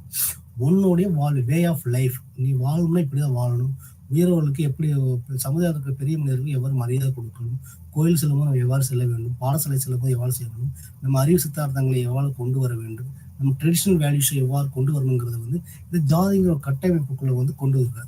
அந்த வேலையை செய்கிறது பார்த்தீங்கன்னா ஃபங்க்ஷனிசம். அப்போ இந்த எகைன் வந்து ஸ்ட்ரக்சர் அண்ட் ஃபங்க்ஷனிசம் எல்லாமே ஒவ்வொரு தொடர்பும் ஒவ்வொரு ஆஸ்பெக்ட்ல வந்து ஒரு இன்டர் கனெக்டிவிட்டியா இருக்கு. அப்போ ஒன்றுக்கு ஒன்று தொடர்பு உள்ள ஆய்வுகளை தான் யார் இது பண்ணியிருக்காரு? எம்என் ஸ்ரீனிவாசன் இருக்காரு. அப்போ எம்என் ஸ்ரீனிவாசன் சிம்பிளா ஒரே வார்த்தை சொல்லிக்கணும்னா ஹி இஸ் எ ஃபங்க்ஷனிஸ்ட் அண்ட் ஸ்ட்ரக்சரிஸ்ட். அப்படின்னா ஒரு ஸ்ட்ரக்சர் அண்ட் ஃபங்க்ஷன் இருக்கக்கூடிய வில்லேஜ் அமைப்பு இருக்கக்கூடிய ஸ்ட்ரக்சர் ஃபங்க்ஷன் வந்து எதார்த்தமாக சொல்லிக் கொடுக்குறாரு. எங்க பேஸ் பண்ணிக்கிறான்னு பார்த்தீங்கன்னா கிராமத்தில் இருக்கக்கூடிய ஆஸ்பெக்ட்ஸை பேசுறாரு. அதே சமயத்தில் பார்த்தீங்கன்னா அவர் வந்து மேரேஜ் அப்படிங்கிற சொல்றாரு. கூர்கில் இருக்கக்கூடிய ஒரு மேரேஜ் ஆஸ்பெக்ட்ஸை வந்து அவர் எகைன் அவர் தீசில் நீங்கள் பார்த்தீங்கன்னா மேரேஜ் இருக்கும், வில்லேஜ் இருக்கும், அதுக்கடுத்து ட்ரைப்ஸ் கம்யூனிட்டிஸ், ஒரு சில கம்யூனிட்டிஸில் வந்து டச் பண்ணி பேசியிருப்பாரு. அப்போ எம்என் சீனிவாசன் கர்நாடகா ஸ்டேட்ல இருக்கக்கூடிய அங்க இருக்க பிராமினுடைய மேரேஜ் சிஸ்டமும் சரி, மற்ற கம்யூனிட்டியோட மேரேஜ் சிஸ்டம் வந்து ஹைலைட் பண்ணி காட்டியிருக்காரு. இது வந்து அவருடைய தீசிஸ்ல மிகப்பெரிய ஹைலைட் பாயிண்ட்.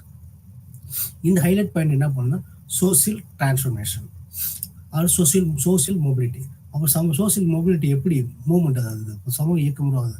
அப்போ குறிப்பிட்ட சமூகத்தின் மக்கள் இருந்து உயர் ஜாதி மக்கள் இருக்கக்கூடிய அவங்களுடைய கலாச்சார வேலைகளை வந்து எவ்வாறு எடுத்துக்கொண்டு அதை வழிநடத்தலாம்ங்கிறத வந்து பேசுறது வந்து பார்த்தீங்கன்னா வந்து சோசியல் இயக்கமாக மாறுது. அந்த சோசியல் இயக்கம் எங்க இருந்து வருது பார்த்தீங்கன்னா again book view RLS field view.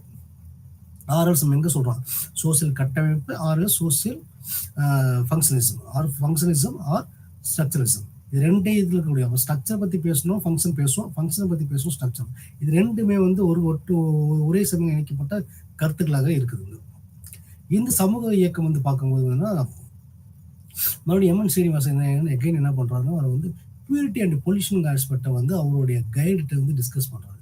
இந்த பியூரிட்டி பொல்யூஷன் கைடு வந்து என்ன சொல்றாரு, அவரோட இன்டர்வியூ சொல்றாரு வந்து எம்என் ஸ்ரீனிவாஸ் அவர்கள் வந்து அவருடைய ரிசர்ச் ஒர்க்கில் நான் வந்து ஹைலைட் பண்ணி பார்த்தோம். பியூரிட்டி அண்ட் பொல்யூஷன் பார்க்குறோம், அது மிகப்பெரிய இம்பேக்டை வந்து கிரியேட் பண்ணி கொடுத்துருக்குங்கிறத வந்து அவங்க டிஸ்கஷன் பண்ணுறாங்க. ஆக்ஸ்போர்ட் யூனிவர்சிட்டியில் இருக்கும்போது இந்தியாவுக்கு வர்றதுக்கு முன்னாடியே வந்து இந்த வேலைகளை வந்து அதிகமாக ஃபோக்கஸ் பண்ணி கொடுக்கணுங்கிறது சொல்கிறாரு. அப்போ என்ன பண்ணுறாங்கன்னா ஐசெக் இன்ஸ்டியூட்டில் வந்து உட்காந்துட்டு எகைன் அங்கே இருக்க வரக்கூடிய ரிசர்ச் ஸ்காலர்ஸ் ஃபுல்லாக என்ன பண்ண ஹைலைட் பண்ணுறாங்க, கைடு பண்ணி எகைன் பண்ணுறாங்க. கைட் பண்ணும்போது என்ன பண்ணுறாங்க ஸ்ட்ரக்சர் அண்டு ஃபங்க்ஷனல் பெர்ஸ்பெக்டிவ்ஸில் நீங்கள் உள்ளே போகணும், இப்படி உள்ளே போனால் மட்டும்தான் நீங்கள் தெளிவான வேலைகளை நீங்கள் செய்ய முடியும் அப்படிங்கிறது எகைன் சொல்கிறாங்க. மறுபடியும் ஒரு ரீகால் பார்க்கலாமே, சிம்பிளாக நீங்கள் பார்த்தீங்கன்னா வந்து இது ரெண்டுமே வந்து பார்த்தீங்கன்னா எல்லாமே போஸ்ட் இண்டிபெண்டன்ஸ் இந்தியா. இவர் ஸ்டார்ட் பண்ண ரெண்டு சயின்டிஸ்ட்டும் வந்து ஃபவுண்டர் ஃபாதர்ஸ் ஆஃப் சோசியாலஜிஸ்ட் பார்த்தீங்கன்னா போஸ்ட் இண்டிபெண்டன்ஸ் பீரியட்ல இருக்கவங்க கிராமத்தை மையமாக வச்சு பேசுகிறாங்க. கிராமத்தை மையமாக எப்படி வச்சு பேசுகிறாங்க பார்த்தீங்கன்னா கிராமத்தில் இருக்கக்கூடிய அக்ரிகல்ச்சர் ஆக்டிவிட்டீஸுங்கிறது ஒரு சாரார் பேசுகிறாரு. இன்னொரு சைடு அங்கே இருக்கக்கூடிய கலாச்சார ரீதியாகவும் இன்னொரு சாரார் பேசுகிறாங்க. அப்போ இந்த கலாச்சார ரீதியாக பேசுறது யாருன்னு பார்த்தீங்கன்னா வந்து எம்என் ஸ்ரீனிவாசன். ஏஆர் தேசம் எதை பற்றி பேசுனா அங்கே இருக்க அக்ரிகல்ச்சரோட இது பண்ணுவாங்க. அக்ரிகல்ச்சரோட மெயினான இம்பாக்ட் என்ன பண்ணாங்க 1930 இருந்தே வந்து போராட்டங்கள் வந்து அதிகமாக உருவாயிருக்கு. போராட்டங்கள் எப்படி ஸ்டார்ட் பண்ணுறாங்க, அந்த போராட்டங்கள் ஃபர்ஸ்ட் பாயிண்ட் பார்த்தீங்கன்னா வந்து அங்கே இருக்க அக்ரிகல்ச்சர் லேண்டுக்கு வந்து அதிகமான வாடகை கேட்குறாங்க. அப்புறம் அக்ரிகல்ச்சரோடைய விளைபொருட்களுடைய சூழ்நிலையை பார்க்குறாங்க. அங்கே இருக்கக்கூடிய ஒர்க்கிங் கிளாஸ் மூவ்மெண்ட் ஒவ்வொரு போராட்டம் அங்கே பண்ண அப்போ வந்து எக்கனாமிக் ஆஸ்பெக்ட்ஸில் தான் பார்க்குறாரு. ஏஆர் தேசிகனா ஒரு பொருளாதார சூழ்நிலை வந்து எப்படி உருவாகுது, எப்படி அக்ரிகல்ச்சர் ஆனாலும் எப்படி செய்ய அந்த வேலையை எப்படி செய்ய முடியும், இது ஃபுல்லாக என்ன காலனி ஆதிக்கத்தில் இருக்கக்கூடிய பிரிட்டிஷ் அரசாங்கம் நடத்திய அட்மினிஸ்ட்ரேஷனுடைய வேலைப்பாடுகள். அதை வந்து எதிர்த்து போராடக்கூடிய குரூப் யாருன்னு பார்த்தோம்னா இந்திய மக்கள். இதில் போராடும் போது என்ன ட்ரேட் யூனியன்ஸும் உள்ளே வந்திருக்கு. அதுபோல் நிறைய ஒர்க்கிங் மூவ்மெண்ட்ஸ், பெசன்ட் மூவ்மெண்ட், எல்லா மூவ்மெண்ட்டும் வந்து இது எதிராக போட்டு அங்கே தான் இண்டிபெண்டன்ட் இந்தியா கொண்டு வர ஒரு காலம். இந்த சைடு பார்த்தோம்னா எம்என் ஸ்ரீனிவாஸ் பார்த்தோம்னு வச்சுக்கோங்க, அவர் என்ன இருக்கிற வில்லேஜில் இருக்கக்கூடிய கல்ச்சர் ஆஸ்பெக்ட்ஸை வந்து ஃபோக்கஸ் பண்ணுறாரு. கல்ச்சர் ஆஸ்பெக்டை ஃபோக்கஸ் பண்ணுறது என்ன பண்ணால் ராம்புரா வில்லேஜை வந்து அடாப்ட் பண்ணி அவர் வந்து ஃபீல்டு ஒர்க் ஏரியாவை சூஸ் பண்ணுறாரு. அந்த ஃபீல்டு ஒர்க் ஏரியா பார்த்தீங்கன்னா கூர்க் டிஸ்ட்ரிக்டில், அந்த கூர்க்கில் பார்த்தீங்கன்னா அங்கே இருக்கக்கூடிய மக்களுடைய வாழ்வுடைய பழக்க வழக்கங்கள், உணவு பழக்க வழக்க திருமண முறை, அவங்களுடைய வழிபாட்டு முறை, இந்த ஒவ்வொரு முறையிலையும் இருக்கக்கூடிய நிகழ்வுகளை ஃபுல்லாக என்ன பண்ணுறோம் அவர் இம்பார்ட்டன்ட் ஆஸ்பெக்ட்ஸாக போடுவார். அப்போ கூர்க்கு மக்கள் அப்போ இந்தியாவில் வந்து என்ன பண்ணாங்கன்னா ஒரு பர்டிகுலர் வில்லேஜில் இருக்கக்கூடிய ஆஸ்பெக்ட்ஸை வந்து it's going to become a generalise ஆஸ்பெக்ட்ஸாக கொண்டு வராரு. அப்போ என்ன பண்ணுறோம் அந்த வில்லேஜில் இருக்கக்கூடிய செயல்பாடு ஸ்ட்ரக்சர் எப்படி இருக்குன்னு பார்க்குறாரு, ஃபங்க்ஷன் எப்படி இருக்குன்னு பார்க்குறாரு. இந்த ஃபங்க்ஷன் எப்படி செயல்படுது, ஒரு கிராமம் செயல்படும் அங்கே இருக்கக்கூடிய சமூக உறவு முறைகள் வந்து ஸ்ட்ராங்காக இருக்குங்கிற விஷயத்தை சொல்கிறாங்க. எப்படி ஸ்ட்ராங்காக இருக்குது, அவங்க ரிலேஷன்ஷிப் வந்து பீயிங் ஸ்ட்ராங், அது என்ன அந்த இது எப்படி ஸ்ட்ராங் ஆகுது, அது அகெயின் ஒரு இன்ஸ்டிடியூஷனைஸ்ட் ஆகுது, சோசியல் இன்ஸ்டிடியூஷன் ஆகுது. அப்போ என்ன பண்ணால் ஒரு வில்லேஜ் இருக்கக்கூடிய ஒவ்வொரு பழக்க வழக்கங்களுக்கு என்ன பண்ணுறாங்க ரிலிஜியஸ் என்கிற ஒரு இன்ஸ்டிடியூஷன், அந்த இன்ஸ்டிடியூஷன் வந்து அவங்க வந்து எப்படி வழிநடத்துதுன்னு சொல்கிறாங்க. இதே ஏஆர் தாஸோட பாயிண்ட் ஆஃப் வியூல பெர்ஸ்பெக்டிவ்ல பார்க்கும்போது வந்து பார்த்தீங்கன்னா அவங்களோட சோசியல் டிரான்ஸ்ஃபர்மேஷன் எப்படி இருக்கும் பார்த்தீங்கன்னா agriculture it's economic aspect, economic is institution. அந்த இன்ஸ்டிடியூஷன்ல பார்க்கும் அந்த இன்ஸ்டிடியூஷன் இருக்கக்கூடிய பேட்டர்ன் ஆஃப் அப்ரோச்சஸ் பார்க்கும்போது வித்தியாசமா இருக்கு. அதை மையமாக அதனால அவர் வந்து மார்க்சிஸ்ட் பெர்ஸ்பெக்டிவ்ஸ் அதிகமாக வருவாது. இந்த மார்க்சிஸ்ட் பெர்ஸ்பெக்டிவ்ஸ் பார்த்தீங்கன்னா வந்து அவருடைய தந்தை மூலியமாக வெளியே நிறைய சுத்தமாக லிட்ரேச்சர் இருக்கக்கூடிய ஆஸ்பெக்ட்ஸ் வந்து அவர் மோட்டிவேட் பண்ணி கொடுத்துருக்காரு. ஆனால் இங்கே எகெயின் எம்என் சீனியர்ஸ் பார்க்கும்போது எம்என் சீனியர்ஸோட தந்தைன்னு ஒரு விதமான கவர்மெண்ட் சர்வெண்ட் தான். அவர் என்ன பண்ணுறாரு, அவர் வந்து தன் குழந்தைக்கு படிப்புக்காண்டி வந்து அவர் அடிக்கடி டிரான்ஸ்ஃபர் வெளியே போகிறாங்க, பசங்களை வந்து மைசூர் யூனிவர்சிட்டியில் இருக்கக்கூடிய இடத்துல நீங்கள் படித்து பெரிய ஆளுமையை உருவாக்கணுன்றது கொடுத்துட்டு போயிருக்காரு. இதையும் நம்ம நல்லா பார்த்தோம்னா இந்த இந்திய கிராமங்களில் பார்க்கும்போது அவர் இதை மையம் படித்து வந்து மேரேஜ், கின்ஷிப் அண்டு ஃபேமிலி, இது மூணையும் வந்து ஒரு மைய ஹாஸ்பிட்டல் யூஸ் பண்ணுறாங்க. அப்போ இந்த மைய ஹாஸ்பிட்டல் நம்ம என்ன யூஸ் பண்ணுறோம்னா சமூக கட்டுரைகள் வந்து நிறைய கட்டுரைகள் வந்து எம்என் சீனிவாஸ் எழுத ஆரம்பிக்கிறார். எழுத ஆரம்பிக்கும் போது வந்து என்ன பண்ணுறாரு வந்துன்னா கிராமத்தில் இருக்கக்கூடிய எல்லா விஷயங்களும் மையமாக ஃபோக்கஸ் பண்ணுறாரு. அந்த மையம் ஃபோக்கஸ் பண்ணுறது வில்லேஜ் வந்து ஒரு அனதர் இன்ஸ்டிடியூஷனலைஸ்ட் ஆஸ்பெக்ட்ஸாக பார்க்குறாரு. அந்த இன்ஸ்டிடியூட் ஆஸ்பெக்ட்ஸ் மெயின் ஃபோக்கஸ் அவர் எடுக்கக்கூடிய ரிசர்ச் ஆஸ்பெக்ட்ஸ் என்னன்னு பார்த்தீங்கன்னா மேரேஜும் கின்ஷிப்பையும் கொண்டு வராது. அது மேரேஜ் யார் வந்து கன்னடா ஸ்டேட்டில் இருக்கக்கூடிய மக்களுடைய மேரேஜ் ஆஸ்பெக்ட். அதில் பர்டிகுலராக பிராமின் சமூகத்தில் வந்து மேரேஜ் ஆஸ்பெக்ட் எப்படி இருக்குது, அதர் குரூப்பில் இருக்கிற மேரேஜ் ஆஸ்பெக்ட்ஸ் எப்படி இருக்குங்கிறத ஃபோக்கஸ் பண்ணி சொல்கிறாங்க. இப்போ இவருடைய இம்பார்ட்டன்ஸ் ஆஃப் ஒர்க் எதுன்னு பார்த்தோம்னா மைசூரில் இருக்கக்கூடிய மேரேஜ் அண்ட் ஃபேமிலி. அப்போ என்ன marriage and family in Mysore 1942 இருக்கக்கூடிய மைசூரில் இருக்கக்கூடிய திருமண முறைகள். அப்போ திருமண முறைகளை வந்து இப்போ கொஞ்ச நேரத்தில் பேசுனதான் வந்து அப்போ என்ன பண்ணுறாங்கன்னா சவுத் இந்தியாவில் இருக்கக்கூடிய மதம் மற்றும் சமூகம், கூர்க்ஸ் இருக்கக்கூடிய ரிலீஜியஸ் ஆஸ்பெக்ட் இருக்கக்கூடிய இது. அப்போ போஸ்ட் இண்டிபெண்டன்ஸ் பீரியடில் வந்து மாடர்னைஸ்டில் வந்து கேஸ்ட்டு, அதுக்கப்புறம் அதுக்கு பின்னாடி இருக்கக்கூடிய லிட்ரேச்சர் வந்து அதுக்கு அடுத்து பார்த்தீங்கன்னா இந்தியாவினுடைய சமூக மாற்றம், நவீன இந்தியாவின் சமூக மாற்றம் 1966 வந்து தி ரிமெம்பர்டு வில்லேஜ் 1976. இது எல்லாமே பார்த்தீங்கன்னா அவருடைய முக்கியமான படைப்புகள். இந்த முக்கியமான படைப்புகள் வந்து இதில் இருந்த ஒரு சோசியாலஜிஸ்ட் உருவாகிறதுக்கான மெயின் ஆஸ்பெக்ட்ஸ். இது ஃபுல்லாக அவருடைய ஒர்க், ரிசர்ச் பேஸ்டான ஒர்க், ஆராய்ச்சி ஒர்க்குங்க வந்து இது பண்ணியிருக்குது. ஃபர்ஸ்ட் ஸ்டார்ட் பண்ணது வந்து பார்த்தீங்கன்னா வந்து மேரேஜ் அண்ட் ஃபேமிலி. இந்த ஒட்டுமொத்த மேரேஜ் அண்ட் ஃபேமிலி சொல்லும்போது இட்ஸ் அ பிரைமரி இன்ஸ்டிடியூஷன். நம்ம ஜென்ரலாக பேசும்போது என்ன சொல்கிறோம் வந்து மேரேஜும் ஃபேமிலியும் வந்து ஒன் ஆஃப் தி இன்ஸ்டிடியூஷன். இந்த இன்ஸ்டிடியூஷன் நம்மளுக்கு என்ன பண்ணி கொடுக்குது வந்து வே ஆஃப் லைஃப்பை வந்து கற்றுக் கொடுக்குது. அப்போ நம்ம ஏஆர் தாசியோட ஹாஸ்பிட்டலில் பார்க்கும்போது என்ன சொல்கிறோம் வந்து அவர் வந்து எக்கனாமிக் ஹாஸ்பிட்டலில் நிற்கிறாரு. எக்கனாமிக் ஹாஸ்பிட்டல்னா பெசன்ட்டோட ஆஸ்பெக்ட். இங்கே வரும்போது நம்ம எதை சொல்கிறோம் வந்து மேரேஜும் ஃபேமிலியும் வந்து ஒரு பிரைமரி இன்ஸ்டிடியூஷன். இந்த பிரைமரி இன்ஸ்டிடியூஷன் நமக்கு என்ன சொல்லி கொடுப்பாங்க, திருமணம் பார்க்கும்போது ரெண்டு பீப்புள் இருக்காங்க. யார் பார்த்தோன்னா ஹஸ்பண்ட் ஒய்ஃப். இந்த 2 பீப்புள் என்ன பண்ணாங்க, again they will become a family. ஒரு குழந்தை உருவாடும் போது என்ன பண்ணுவாங்க, அது வந்து குடும்பம். அப்போ ஃபேமிலி வந்து husband wife more than 1 or 2 childrens இருந்தாங்க ஃபேமிலியை கன்சிடர் பண்ணுறாங்க. மேரேஜுங்கிற ஆஸ்பெக்ட் என்ன பண்ணோம்னா adult men or adult woman female, இவங்க 2 பேருமே அவங்களுடைய லைஃப் ஆஸ்பெக்டில் உள்ள என்கேஜ் பண்ணுறது வந்து மேரேஜ்னு சொல்கிறோம். இது 2மே வந்து பிரைமரி இன்ஸ்டிடியூஷன். இந்த பிரைமரி இன்ஸ்டிடியூஷன் எங்கே நமக்கு என்ன பண்ணுதுன்னா கின்ஷிப்ங்கிற ஆஸ்பெக்டை கொடுக்குது. அப்போ என்ன பண்ணுவோம், 3 அண்டர்லைன் பண்ணலாம், மேரேஜ், ஃபேமிலி, கின்ஷிப். இது 3மே வந்து எதை நோக்கி போயிட்டு இருக்குன்னு பார்த்தீங்கன்னா ஒரு சமூகம் உருவாகிற விஷயங்கள் போயிட்டு இருக்குது.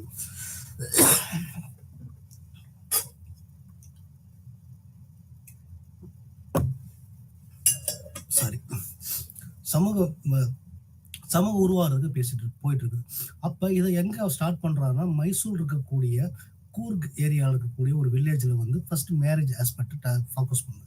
மேரேஜ் ஆஸ்பெக்ட்ஸ் எதை பார்க்குறாங்கன்னா வந்து அங்கே இருக்கக்கூடிய ரிச்சுவல்ஸ், மேரேஜோட ரிச்சுவல்ஸ், எப்படி மேரேஜ்னா என்ன, ஏன் இப்படி விழா மாதிரி கொண்டாடுறாங்கிறத இது பண்ணுறாங்க. 2வது ஆஸ்பெக்ட் பார்த்தீங்கன்னா வந்து ரிலீஜியஸ் பேசும்போது மதம் வந்து இது எப்படி உருவாகுன்னு பார்த்தீங்கன்னா எகெயின் வந்து அவர் சான்ஸ்கிரிட்டேஷனுக்கு உள்ளே போகிறாரு. அந்த சான்ஸ்கிரிட்டேஷன் உள்ளே போகும்போது என்ன சொல்கிறாங்கன்னா அங்கே கம்யூனிட்டியோட லைஃப் எப்படி மாறுதுன்னு பார்க்குறதுல ஃபர்ஸ்ட் ப்ரியாரிட்டி பார்க்கும்போது நம்ம பேசணும் வந்து பார்த்திங்கன்னா வந்து ஒரு உயர் ஜாதிக்காரங்கள் வந்து எந்த கல்ச்சர் ஆஸ்பெக்ட்லையும் அடாப்ட் பண்ணவே கிடையாது. சமூகத்தில் பின்தங்கி இருக்கக்கூடிய லோயர் கேட்டகரி, லோ காஸ்ட் குரூப்போ லோ எக்கனாமிக் குரூப்பை வந்து ஒரு விதமான கல்ச்சர் ஆஸ்பெக்டை அடாப்ட் பண்ணுறாங்க. அடாப்ட் பண்ணுற எது மூலியம் அடாப்ட் பண்ணுறாங்கன்னா த்ரூ பிராமினிசம். பிராமினைசேஷன் அப்படிங்கிறார். பிராமினைசேஷன் எப்படி என்ன பண்ணுறாங்கன்னா அவங்கள அவங்க பயன்படுத்த எல்லா முறையும், கோயிலுக்கு போகிறதாக இருக்கட்டும், சாப்பாடு இருக்கட்டும், விரதம் எடுக்கிறதாக இருக்கட்டும், அதுக்கப்புறம் வந்து பெரியவருக்கு மதிப்பு மரியாதை கொடுக்கறதாகட்டும், ஆன்மீகம் மட்டும், இதெல்லாம் என்ன பண்ணோம்னா நான் பிராமின்ஸ் வந்து அதிகமாக ஃபாலோ பண்ணிட்டு இருக்காங்க. இன்னைக்கு நிறையா பாருங்களேன், நம்மளுக்கு வந்து எல்லா சமூக மக்களும் வந்து காலையில் எழுந்திரிச்சு கோயிலுக்கு போயிட்டு சாமி கும்பிட்டு சாப்பாடு சாப்பிட்றது எல்லாமே ஒரு பழக்க வழக்கமாக கொண்டு வராங்க. அப்போ இந்த பழக்க வழக்கம் ஒரு 100 வருஷத்துக்கு முன்னாடியே ஸ்டார்ட் ஆயிருக்கலாம். இதை வந்து அவர் என்ன சொல்றாரு வந்து நம்ம எம்என் சீனிவாசன் வந்து இதுதான் சான்ஸ்கிரிட்டேஷன்ங்கிற கான்செப்ட்ல சொல்றாரு. இது ஒரு சைடு இருக்கும்போது இன்னொரு சைடு என்ன பண்ணா டெக்ஸ்ட் அந்த புக் வியூ. அந்த புக் வியூ எப்படி பார்ப்பாங்கன்னா புத்தகத்தில் எழுதப்பட்ட எல்லா வார்த்தைகளையும் வந்து ஒரு ரூல் பேஸ்ல இருக்கு. அந்த ரூல் பேஸ்ல யாரும் பார்த்தீங்கன்னா வந்து சோ கால்டு சொல்லக்கூடிய மிடில் கிளாஸ் குரூப்ஸ் எல்லாமே என்ன பண்றாங்கன்னா அதை ஃபோக்கஸ் பண்ணாங்க. அந்த மிடில் கிளாஸ் குரூப் என்ன பண்றாங்க எல்லாமே இதில் நம்ம சொல்லி நம்ம படிச்சிருக்கோம். நம்ம படிச்சதை பற்றி தெரிஞ்சுட்டு நம்ம ரூல்ஸை உருவாக்குவோம். அந்த ரூல்ஸை உருவாக்குறது யாரு பார்த்தீங்கன்னா நகர்ப்புறத்தில் இருக்கக்கூடிய படித்தவர்கள் அதை ஒரு ஃபாலோ பண்றாங்க. ஆனா அகைன் இங்க வந்து பார்த்தீங்கன்னா கிராமத்தில் பார்க்கும்போது என்ன பண்றாங்கன்னா அது வந்து வேற விதமான நீ ஒரு தவறு செஞ்சாலும் சரி, ஒரு தண்டனை குறிப்பிட்ட மனிதனை மாறினாலும் சரி, ஒரு பழக்கவழக்கம் இருந்தாலும் எல்லாமே ஒரு கட்டமைப்புக்குள்ள இருந்தே ஆகணும். ஒரு எதை கட்டமைப்பு பண்ண ஜாதிங்கிற ஒரு விஷயம் வந்து உங்களுக்கு கட்டமைக்குது. இங்க ஜாதிங்கிற விஷயத்த என்ன ஜாதியை வந்து இழிவா பேசுறது, ஜாதியை வந்து ஒரு விதமான இன்ஸ்டிடியூஷனலைஸ்டு உன்னை வந்து மனிதனாக ஷேப் பண்ணிட்டு இருக்கும். உங்களை வந்து நல்ல நாகரிக மனிதனை மாற்றக்கூடிய விஷயங்களை வந்து அந்த ஜாதிக்கு வந்து ஒரு விதமான கலாச்சார நிகழ்ச்சின்னு சொல்றாங்க. நீ ஜாதியில் நீ இப்படிதான் இருக்கணும், அதை ஏற்றத்தாழ்வு இல்லாம வரணுங்கிறத ஹைலைட் பண்ணி கொடுத்த இது வந்து இங்க என்ன பண்றாங்க எகைன் வேற ஹாஸ்பிட்டல் வந்து பேசுறாங்க. கடைசியா பார்க்கும்போது 1976 பார்க்கும்போது வந்து தி ரெவரண்ட் வில்லேஜ், நீ கிராமத்தை எப்பவுமே திரும்பி பார்த்துக்க வேணும். கிராமத்தை எப்படி திரும்பி பார்க்குறோம் ட்ரெடிஷ்னல் ஆஸ்பெக்ட். அப்போ என்ன பண்றோம் எகைன் நீங்க வந்து பேசும்போதே வந்து traditional versus modernity, modernity versus traditional, இது ரெண்டுமே அந்த அப்ரோச்சஸ் வந்து நம்ம ஃபோக்கஸ் பண்ணுவோம். அப்போ ட்ரெடிஷ்னல் அப்ரோச் என்ன, மாடர்ன் அப்ரோச் என்ன, இங்க ரெண்டு பாயிண்ட் தெளிவாக விளக்க சூழ்நிலை உருவாக்கும். ட்ரெடிஷ்னல் அப்ரோச்சஸ் பார்க்கும்போது என்ன இருக்குதுன்னா கிராம சூழ்நிலை இருக்கக்கூடிய மக்களுடைய வேலை வாய்ப்புகள், இது மூணு எது பண்ணனா இப்போ கிராமம்னா கிராமத்தில் மக்கள் என்ன பண்றாங்கன்னா எல்லாமே ஒரு குழு மக்களாக இருப்பாங்க, ஒரு வகுப்பு சார்ந்தவர்களாக இருப்பாங்க, கிளாஸா இருக்கட்டும் கேஸ்டா இருக்கட்டும் எல்லாம் ஒரே சேம் கேட்டகரி இருப்பாங்க. சம்வாட் எக்ஸ்டெண்டல் பார்க்கும்போது என்ன பண்ணும் இப்போ இருக்கிற சூழ்நிலை வந்து அங்கே இருக்கும் சர்வீஸ் கேட்டகரியில் அதர் கிராப்ஸ் குரூப் இருப்பாங்க. மிக்ஸ்டு குரூப்ஸ் வந்து பார்த்தீங்கன்னா வெறும் கம்மியாக இருக்கும். ஆனால் அர்பன் ஏரியாவில் நீங்கள் பார்க்கும்போது எப்படி இருக்குன்னா மிக்ஸ்டு குரூப் அதிகமாக இருப்பாங்க. காரணம் என்னன்னா அங்கே மாடர்ன் சொசைட்டி, இங்கே மாடர்ன் சொசைட்டி எல்லாமே எல்லாமே டிபெண்ட்ஸ் ஆன் மிஷினரிஸ். அப்போ ப்ரொடக்டிவிட்டி அதிகமாக கொண்டு வரணும், மக்கள் தொகை ஏற்றவாறு ப்ரொடக்டிவிட்டி அதிகமாக கொண்டு வரதுக்கான என்ன மிஷினரிஸ் நம்புறாங்க. அப்போ அந்த சொசைட்டி ஃபுல்லாக என்ன மாடர்ன் சொசைட்டி சொல்லுவாங்க. அப்போ அந்த modern society main important point எதுவாக இருக்குன்னு பார்த்தீங்கன்னா நம்ம எஜுகேஷன். அப்போ எஜுகேஷன் இஸ் கிராஸ் ரூட். அந்த இந்த கிராஸ் ரூட் ஆஸ்பெக்ட்ஸ் அவங்க வந்து ஒரு மனிதனை சேஞ்ச் பண்ணலாம். அப்போ ஒரு குறிப்பிட்ட காலத்தில் வந்து கல்விகள் எங்கே அதிகமாக இருக்குன்னு பார்த்தீங்கன்னா அர்பன் ஏரியாவில் அதிகமாக இருக்குது, கிராமத்தில் வந்து பள்ளிக்கூடங்கள் கம்மியாக இருக்குது. அப்போ படிக்கிறதுக்கான என்ன பண்ணாங்க நம்ம வந்து நகரத்துக்கு போகணும் அப்படின்னு சொல்லுவாங்க. அப்போ வந்து எம்என் சீனிவாசன் பார்க்கும்போது அவரே வந்து கிராமத்தில் இருந்தவர் கூட வந்து அவர் படிப்புக்காண்டி வந்து மைசூர் யூனிவர்சிட்டி வரைக்கும் வர வேண்டியிருக்கு. அதுக்கப்புறம் என்ன பண்றாருன்னா பாம்பே யூனிவர்சிட்டி போறாரு, அதுக்கப்புறம் பார்த்தீங்கன்னா ஆக்ஸ்போர்டு. அப்போ ஒரு கல்விக்காண்டி வந்து ஒரு சமூகவியல் தந்தையா நம்ம கருதப்படும் கிராமத்திற்கு இந்தியாவில் வந்து இந்திய சமூகவியல் தந்தையா நம்ம கருதுறோம் அவரால், எம்என் சீனிவாசன் கருதுறோம். அவரை கூட வந்து அர்பன் ஏரியாவை போய் ஸ்டடிஸ் பண்ண போயிருக்காரு. ஆனா இங்க இருக்கும்போது என்ன ட்ரெடிஷனல் மாடர்ன் அப்ரோச் மாடர்ன் பாக்குறது நமக்கு என்ன பண்ணணும், ஒரு எஜுகேஷன் வந்து நம்ம கல்ச்சர் லேர்ன் பண்ணணும். வில்லேஜ் கல்ச்சர் வந்து என்னன்னா ஒரு சின்ன வட்டத்துல இருக்கு, அதோட வேல்யூஸ் கம்மியா இருக்குங்கிறத பேசுறோம். அப்ப எகைன் என்ன வச்சுக்கோங்க, இந்தியாவில் வந்து சோசியல் டிரான்ஸ்ஃபர்மேஷன் எங்க உருவாது, மாடர்ன் சொசைட்டில உருவாகுறது விஷயத்தை எங்க சொல்றாரு வந்து 1966 சொல்றாரு. அப்போ 1966 76 10 வருஷத்துல என்ன பண்ணுவோம் எகைன் வந்து நம்ம சொல்லுவோம் இந்தியா வில்லேஜ் எகைன் நம்ம வந்து மறக்கக்கூடாது. வில்லேஜ் இருக்கிற ஆஸ்பெக்ட்ஸ் எல்லாமே வந்து இன்னைக்கு ரியல் லைஃபுக்கு தேவைப்படுது. இன்ன வரைக்கும் நம்ம பார்த்தோம்னு வச்சுக்கோங்க, இந்த யூடியூப் சேனலாக இருக்கட்டும், சோசியல் மீடியாவாக இருக்கட்டும், எல்லாமே நம்ம பாரம்பரியத்தை நோக்கி ஒரு போயிட்டே இருக்கணும். வந்து பாரம்பரியத்தில் உணவு முறைகளை வந்து இப்படிதான் ஃபாலோ பண்றோம். ஏன்னா இன்னைக்கு வந்து இந்த நவீன இந்தியாவை பத்தி பேசிட்டு இருக்கோம். போஸ்ட் மாடர்ன் இந்தியாவோட பார்க்கும்போது அங்க இருக்கக்கூடிய ஃபுட்டோட கல்ச்சர் வேற மாதிரி இருக்கு. ஆனா அதே போல வில்லேஜோட ஃபுட்டு பார்த்தீங்கன்னா இன்னும் ஸ்டில் சில வில்லேஜஸ்ல வந்து இன்டீரியர் வில்லேஜஸ் அவங்க இன்டீரியர் ஆஸ்பெக்ட்ஸை வந்து எங்கேயும் விட்டு கொடுக்காம அவங்க என்ன பண்ணிட்டு இருக்காங்க, அவங்களோட ட்ரெடிஷனல் ஐடென்டிட்டி ஃபாலோ பண்ணிட்டு இருக்காங்க. விருந்தோம்பலாக இருக்கட்டும், கிராமத்தில் விருந்தோம்பல்கள் அதிகமாக காணப்படுது. ஆனால் அர்பன் ஏரியாவில் வந்து விருந்தோம்பல் கிடையாது. அர்பன் ஏரியா வச்சு பக்கத்து வீட்டுக்கார யாரும் நமக்கு தெரியவே தெரியாது. ஆனால் கிராமத்தில் போய் நீங்கள் ஒரு வீட்டில் வந்து ஒரு அட்ரஸ் கேட்க போனேன்னு வச்சுங்க, அவங்க உட்கார வச்சு யார் என்னன்னு சொல்லிட்டு உங்களுக்கு சரியான விலாசம் கொடுப்பாங்க. அங்கதான் சொல்றோம். இதுதான் வந்து நம்ம என்ன சொல்றோம், டிரான்ஸ்ஃபர்மேஷன் வந்து பார்க்கும்போது ஒரு மனிதன் வந்து எவ்வாறு கலாச்சார ரீதியாக அணுகுமுறை இருக்கு, அறிமுகம் இல்லாதவர்கள்ட்ட வந்து அவங்களை மரியாதை கொடுத்து அவர் உட்கார வைத்து நீங்கள் இப்படிதான் வாழ வேண்டும்ங்கிறத சொல்லிக் கொடுக்குறது பார்த்தீங்கன்னா வில்லேஜ். இந்த வில்லேஜ் ஆஸ்பெக்ட் வந்து என்ன சொல்லுவாங்க எகைன் வந்து 76 வந்து இந்த ரிவம்பர் வில்லேஜ்ங்கிறத உங்களுக்கு ஹைலைட் பண்ணி காட்டியிருக்கிறது. அப்போ என்ன ஒன்று தென்னிந்தியாவில் பார்க்கும்போது கூக்ஸ் மத்தியில் பார்க்கும்போது ரிலிஜன் அண்ட் சொசைட்டி நம்ம ஃபாலோ பண்ணுறோம். ரிலிஜன் அண்ட் சொசைட்டி என்ன சொல்லுது? ரிலிஜன் வந்து பார்க்கும்போது நீங்கள் ஒட்டுமொத்தமாக வந்து ஹிந்து, கிறிஸ்டின், முஸ்லீம்ங்கிற கான்செப்ட் கிடையவே கிடையாது. இதை ஃபுல்லாக பேசுறது எல்லாம் மதம்ங்கிற இன்ஸ்டிடியூஷன் ஒரு சமூகத்தை எப்படி உருவாக்குது. அப்போ ஒரு மதம்னு பார்க்கும்போது வந்து ஒரு சமூகம் வந்து நல்ல சமூகமாக இருக்குது. அந்த சமூகம் வந்து ஒரு கலையாத சமூகமாக இருக்கும். உடன்பிறப்பு பிரதர்ஹுட் விஷயத்தை ஃபாலோ பண்ணுறாங்க. அதே சமயத்தில் பார்க்கும்போது வந்து நோம்புங்கிற விஷயத்த பேசுறாங்க. மனித நேயங்கிற விஷயத்த சமூகம் உருவாக்கிட்டு இருக்கு. வந்து இதை எல்லாமே நம்ம வந்து டெக்ஸ்ட் பேஸ்ல ஃபாலோ பண்ணிட்டு இருக்கோம். அந்த டெக்ஸ்ட் பேஸ்ல எங்க பண்றாங்கன்னா வந்து வில்லேஜ் புக் வியூங்கிற விஷயத்த சொல்றாங்க. ஆனா அதே சமயத்தில் இங்கே பார்க்கும்போது நீங்க என்ன ஃபீல்டு ஒர்க் விஷயத்துல பார்க்கும்போது ஃபீல்டு வியூ பார்க்கும்போது ஃபீல்ட்ல இருந்தா புத்தகத்துக்கே வருது. அப்போ ஆராய்ச்சியாளர்கள் வந்து பார்க்கும்போது சோசியாலஜிஸ்ட் இருக்கணும், ஆந்த்ரோபாலஜிஸ்ட் இருக்கும். இவங்க எல்லாம் என்ன பண்றாங்க, கிராமத்துல போயிட்டு ஃபீல்டு ரியாலிட்டியை அப்சர்வ் பண்ணி வந்து அது ரிட்டன் ஃபார்மேட்ல கொடுக்குறாங்க. எழுத்து வடிவா கொடுத்து வந்து புத்தக வடிவம் மாறுது. அப்போ எல்லாமே என்ன ஃபீல்டு ரியாலிட்டி வந்து ஒரிஜினல் ரியாலிட்டி, அங்கே தான் எல்லாத்தையும் கத்துக்கிறோம் அப்படிங்கிறத எகைன் வந்து தெளிவாக சொல்றது வந்து பார்த்தீங்கன்னா வந்து எம்என் சீனிவாசன். அப்போ எம்என் சீனிவாசனுடைய முக்கியமான அம்சங்கள் பார்த்தீங்கன்னா வந்து marriage and family in Mysore இந்த 1942 வந்து ஹைலைட் பண்ணியிருக்காரு. வந்து அதே போல வந்து religious and society in south India Coorgs அப்படிங்கிற ஒரு புக்கையும் சொல்லியிருக்காரு. வந்து நவீன இந்தியாவில் ஜாதி மற்றும் பிற கட்டுரைகள் ஜாதியை வந்து பேசணும். அதாவது பார்த்தோம்னு 21st செஞ்சுரியில் பார்த்தீங்கன்னா அவர் வந்து கேஸ்ட் இன் இந்தியாங்கிற விஷயம் சொல்றாரு. அப்போ நவீன இந்தியாவின் சமூக மாற்றம், அப்போ சோசியல் டிரான்ஸ்ஃபர்மேஷன் வந்து எப்படி இருக்கு, வந்து போஸ்ட் இண்டிபெண்டன்ஸ் பீரியட்ல வந்து சோசியல் டிரான்ஸ்ஃபர்மேஷன் எந்த மாதிரி மாறி இருக்கு, வந்து அந்த ரிவம்பர் வில்லேஜ். அப்போ இது எல்லாத்தையும் வந்து மெயினான ஆஸ்பெக்ட்ல வந்து பார்க்குறோம்னா 2 கேட்டகரி 3 கேட்டகரி அழகாக வந்து நம்ம பதில் சொல்லலாம்.